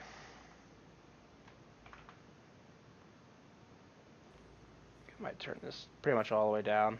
Need that.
I'm gonna end it here, guys. Thanks for tuning in. Thanks for watching. As always, these streams are saved in a playlist. I usually get them uploaded about a day later. But if you, for whatever reason, you want to watch them, they are in a playlist. You can just go to my playlist. I think it's TSR Dev. Pretty easy to find. But yeah, thanks for tuning in, guys. I'll be in the Discord chat as always, and I will see you guys later. I'll probably be streaming tomorrow, so we'll see. Have a good night.